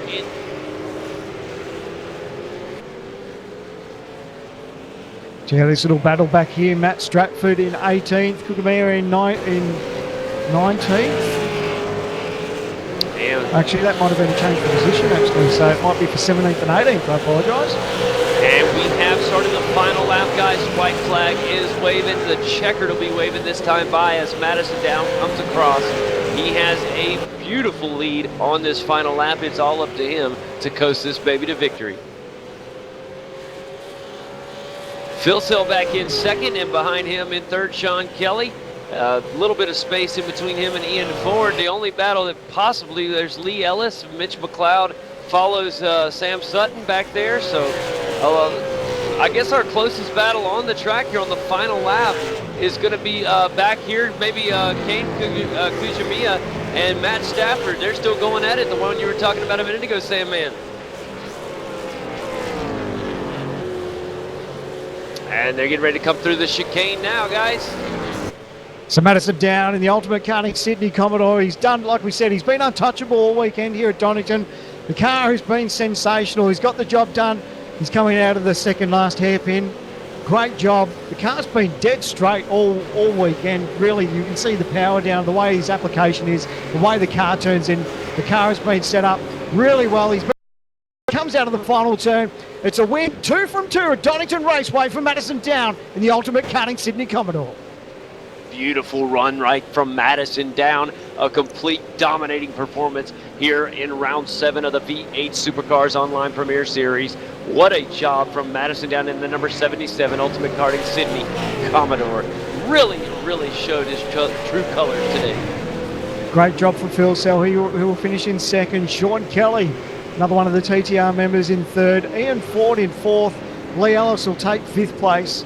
Sam Sutton in 6th, Mitch McLeod in 7th, Tony Aldridge in 8th, Jake Maloney in 9th, and Shreya will round out your top 10. Yeah, looking back at 11th, it is Marty Carroll.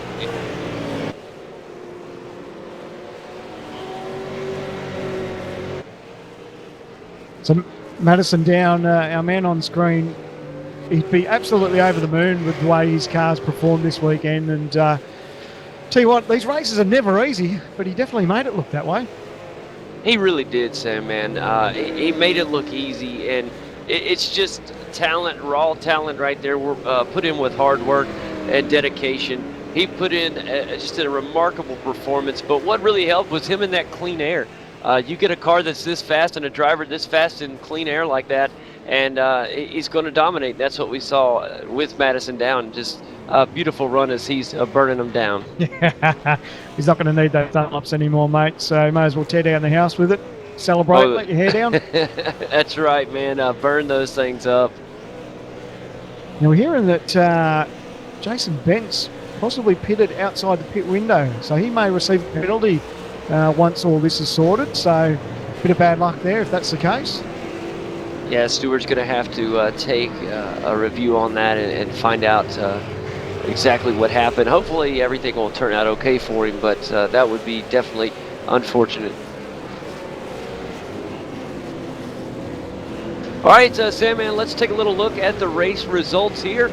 And, of course, we'll take a look at our top 10 now and onward. And Madison Down in the number 77 car takes the victory here. Second place, the number 94 machine of Jared Philsell. A very impressive run from him.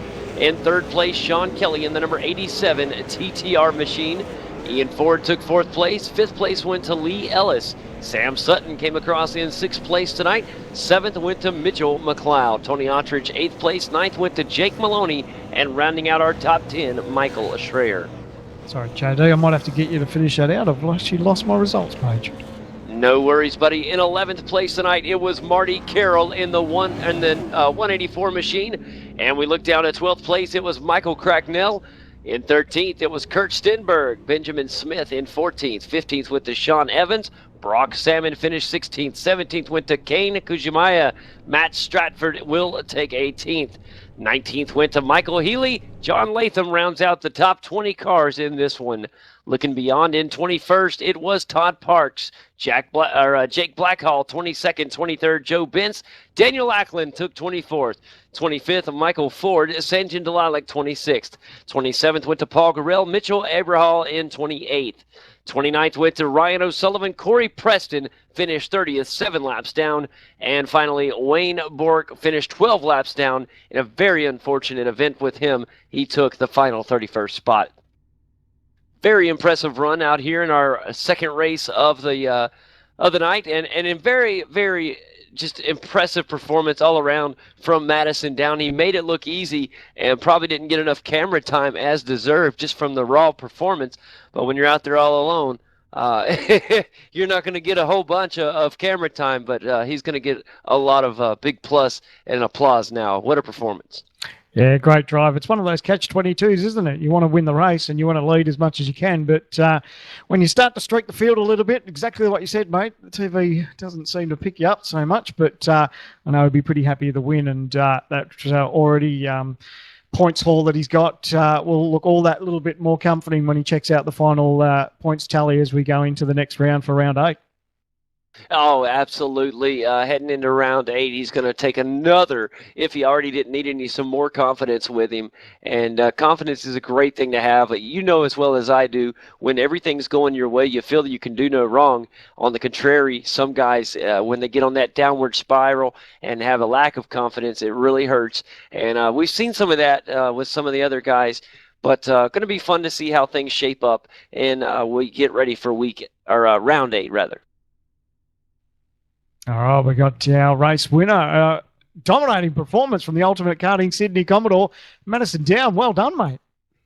Yeah, thanks, Sandman. Got to say, you never expect to have results like this. I thought we were actually in trouble tonight. I was at all kinds of colourful language when I was doing pre-qual and jumped on for a bit of practice today, and yeah, I was actually battling quite a bit with setup, but made some decent steps forward this afternoon, and sent the setup off to the rest of my teammates just before that race, and they said, "Mad, this is actually all right." And then in qualifying before that one, yeah, all of a sudden I knew that our car was actually in pretty good shape compared to those around us. So definitely wasn't expecting it. The car overall felt not too bad, not quite where I wanted it to be, but obviously still pretty pacey. So great to grab a win in the Ultimate Karting Sydney Commodore and maintain that championship lead. It's something that I don't feel like we're a dominant team this season, but yeah, obviously good to see we're not struggling. So yeah, I'm pretty happy.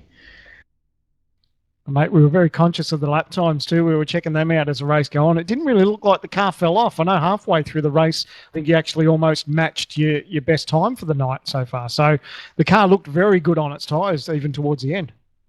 Yeah, absolutely. The weather wasn't too bad for us, and obviously these are pretty short races, so the tyre drop off wasn't too bad for those reasons as well. But yeah, the setup was actually quite good. We've actually struggled a little bit for tyre deg, as you'd probably know of all people as well, driving the setups. We've struggled a little bit, yeah, to hold the tyres. So it was really good tonight. The tyres held on, and got to say that I wasn't sure how that last race was going to play out. Jared pitting early worried me a lot because I'm thinking, what's he thinking there? But it all worked out in the end, and I just needed to get that outlap right. That outlap on those cold tyres is pretty hard. I could see Jared pushing, but yeah, no, well done to Jared as well. Good result for him, and also Sean Kelly. He's had a bit of a down a run recently, so good to see Sean up there on the podium in both races as well. Yeah, phenomenal performance, Madison. And that was a question that Sam and I were asking during the race, was what was going through your mind originally as far as pitch strategy going into this one versus how it actually played out? I knew that I had a good pace advantage from the first race. So I knew I was probably a tenth or two faster a lap. I was basically going to look at what Jared did, because he's my main threat. Look at what Jared did and assess the situation from there, mainly. So I saw Jared pit like at the end of lap 3 or something, and I thought to myself, there's absolutely no way I'm mirroring that and matching that. That's way too risky of a strategy for me, because it drops you back into the traffic. But I just got a few of my teammates to tell me what lap time Jared was doing every lap, and made sure that I was faster every lap. And so I knew when I came out I was going to be in the lead again. But yeah, actually on that note, I do have to thank Brett Stiles and Damien Butler for their help spotting. Brett Stiles is actually not only a big help in our team, but also a supporter of our team. Hybrid Racing Simulations does a lot for the community and for very good prices. So he was a big factor in tonight's race. He kept me up to date with exactly what Jared was doing, so that helped a lot. It definitely turned out in your favor, my friend. Congratulations on a remarkable performance tonight, taking the victory in not one, but both races. It truly was a big weekend for you. Thanks, guys. Appreciate it. Now, the second part of that story, the way it all unfolded tonight, Jared Philsell, tell you what, mate, you did a great job tonight. Second place isn't too shabby, mate, but tell you what, you had down worried with that early pit stop. Yeah, I had myself worried there. I got a cut track, and it wasn't clearing because I didn't, yeah. And see, cut track seemed to be a bit of an Achilles heel a little bit this week. They seemed to bite you a little bit in the earlier race also. Yeah, mate. It was weird. I was getting off tracks where I'd normally drive in practice, but in the races it was giving me a slowdown and not a off track. So yeah, I'm not sure what's happening there. It's had the same problem at Montreal as well. And your thoughts coming into this round, mate? I know Donnington's a bit of a favourite for some people. Plenty of different corners and undulations in this racetrack. How did you feel coming into this event? I didn't think I'd be racing, to be honest, with my pedals showed up broken. So I'm happy to even be here and racing. Well, Jared, an awesome performance tonight, buddy. I thought you handled things well, and it just great pace out there, man. Hopefully that's a little bit of a boost of confidence to round 8. Yeah, I hope so. I'm not really a big fan of Suzuka, so I might have to practice the house down and see how I go.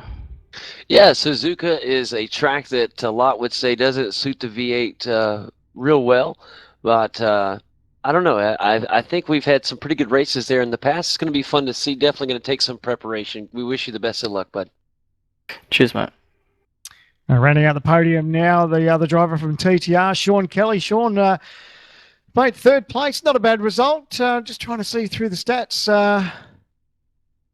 Trying to find out where your qualifying position was there, mate. Sean. I think I got qualified third for both races and picked up a second in the first, so yeah, pretty happy, definitely. Pretty consistent. Car felt obviously good coming into this round.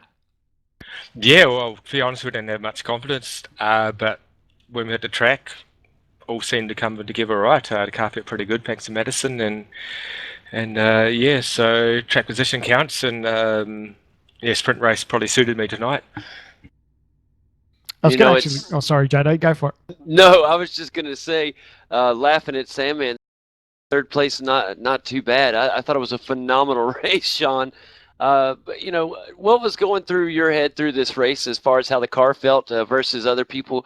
The compulsory pit stop. How did you kind of mentally track out this format for this race for you in your head as far as strategy?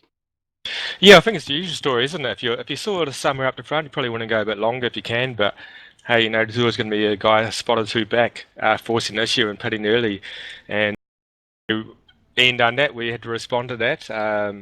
Yeah, I knew fuel cell was probably going to get me regardless, so it's pretty much just a race of consolidation. But still tried to push pretty hard and try and not pick up any off tracks and any slowdowns, and I didn't get a slowdown, and so I was pretty happy overall.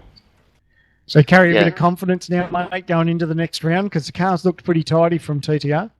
Yeah, absolutely. I think a lot of people a lot of people struggle with the car and the brakes. The confidence isn't there for a lot of folks. So yeah, Donnington's hasn't really been a favourite, but might just have stepped up a little bit.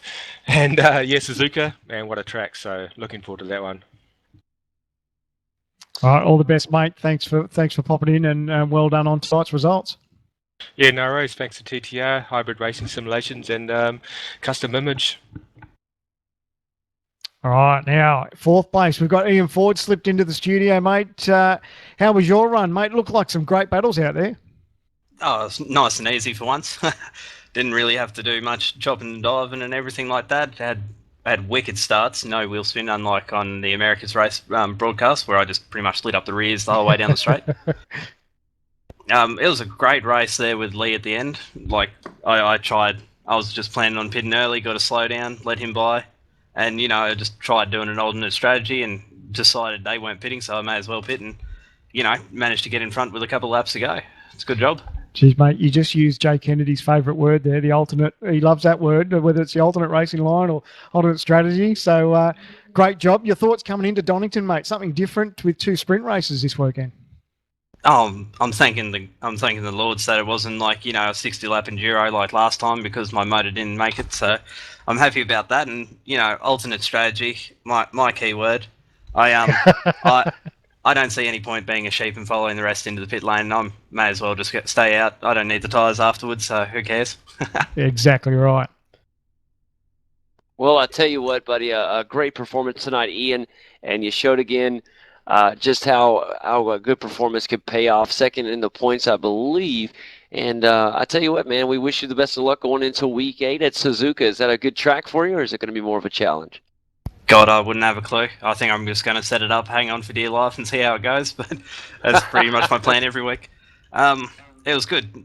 Good tonight, debuting the Demidov Innovations Holden as well. A change from the Maverick colours that you guys are used to seeing. It's just a new sponsor on board, so did them proud with 2 fourth-place finishes, and, you know, hopefully hang on to second in the points. Madison's a fair way ahead, but, you know, not giving up my confidence and trying to beat him.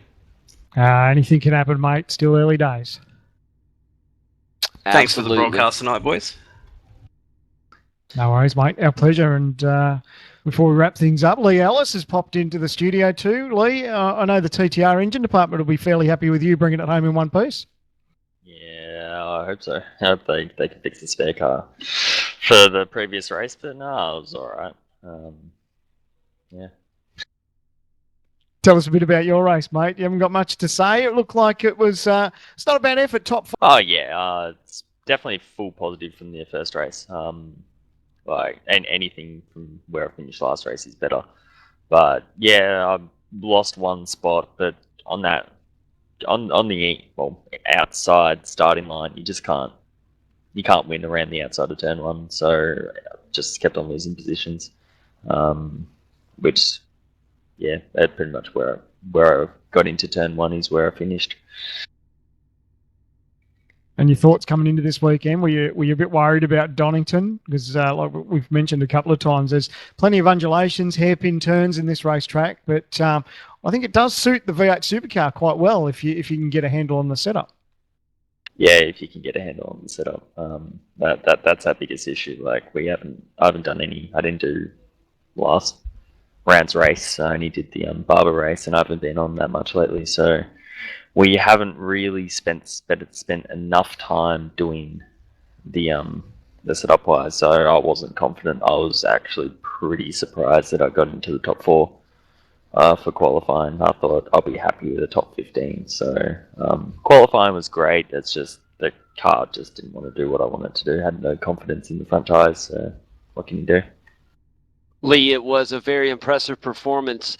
And I especially if you're expecting 15th, and so really something to take away from this one. What was your opinion on the double sprint race format for this one? I liked it. I liked the compulsory pit stop in the second race. But it would be cool if you finish up the order in the first race. If you had like where you finished is where you started in the next race, but not for me in that race. But besides that, it was pretty good. I liked it. Enduros are coming up soon, so they're always good as well. So yeah, Enduros sure are fun. But I really enjoyed the format tonight. I thought it did well. It also looked like it worked out well for you result-wise, and we look forward to seeing, of course, next time at Suzuka, buddy. We wish you the best of luck, Lee. As always, it's a pleasure to have you. Thanks, guys, and thanks for letting me commentate earlier. Of course, buddy. That is Lee Ellis, everybody. And Sam, man, what we have next up on the docket? Oh, we're going to cost our man Simon's jumped in the commentary box. Simon, you boys in the stewards' office might over the next couple of hours or so. Yeah, I think they've got a few to check over, but there are a couple of 25-point penalties there, but I think most of the stuff they covered with drive-throughs in that second race. There were 2 drive-throughs, I think. Oh, no, sorry, 1 drive-through for Ryan. I've got a 10-point penalty for Dan, 25-point penalty for Wayne, and a 25-point penalty for Jason, who didn't pit inside the window. Now, just to rephrase, there was a pit window there. What was that, from lap 1 or so, and just not before the last lap, was it maybe? Yeah, it was after the end of lap 1, and I made it clear that the first time you could pit was the end of lap 2, and Jason pitted at the end of lap 1 there, so not in the window. Okay, now the series definitely heads to one of the trickiest racetracks, Suzuka. I tell you what, these boys are going to have their work cut out getting a setup for Suzuka, because that's a bit of a tricky racetrack. Yeah, it's got a bit of tight, twisty stuff, but it's got some very high-speed, fast-flowing corners, so you need a good setup there for sure.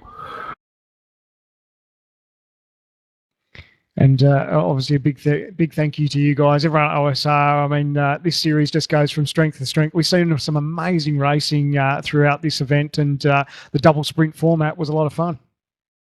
Yeah, I think it went pretty good. I think that time having equal length races was probably pretty good, and having one before and after the second split race I think worked out pretty good. So hopefully we'll use that format again the next time we get to sprint races, but as mentioned by someone before, the Enduros are coming up, so that should mix things up and make it interesting too, dual driver races. So Simon, not more of a question, more of a thank you, buddy, just for all the hard work you guys do. It is, a lot of people don't realize just how tough it is to be in the steward's box and having to make those tough calls.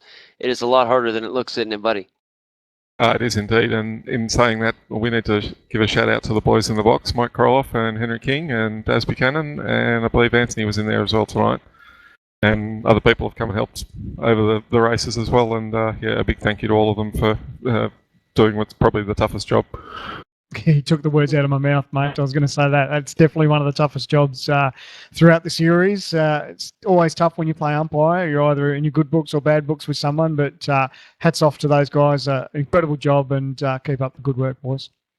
While we're giving some thank you shout-outs, shout out to all you guys at V8s Online, Sandman, Reese, Seb, Mike, Jay, everybody, JD, you did a great job. Thank you very much. And yeah, while I'm at it, congrats to Madison on the double win. Awesome stuff. Beautiful stuff, mate. All right, that might be our cue to hand over to our man, Reese Gardner. Reese, mate, we've seen some incredible racing, and all I can say is bring on Suzuka. Oh, yeah, I can definitely say the same. Oh, sorry for interrupting, JD. Go on. No, you go right ahead, Reese. Took the words out of my mouth. I was just going to agree with Sandman. Let's bring on Suzuka, man. Incredible night tonight, and just a great job, Reese. Thank you very much, guys. It is a pleasure doing the commentary for these events, and also for doing the fact file videos on these circuits. I love bringing information to the viewers of this series that they might not otherwise know. But of course, I do want to thank you guys for taking over race commentary. You did an absolutely stellar job. Thank you to Madison and Lee for taking over commentary for the Split 2 race. Thanks to OSR and to Talk Inc. for all of their help with setting up this series and the website and everything that goes with it. But I'm going to close you guys off. Thank you so much, everyone, for watching tonight, and I certainly hope you enjoyed it. Your winner tonight, both races, Madison down.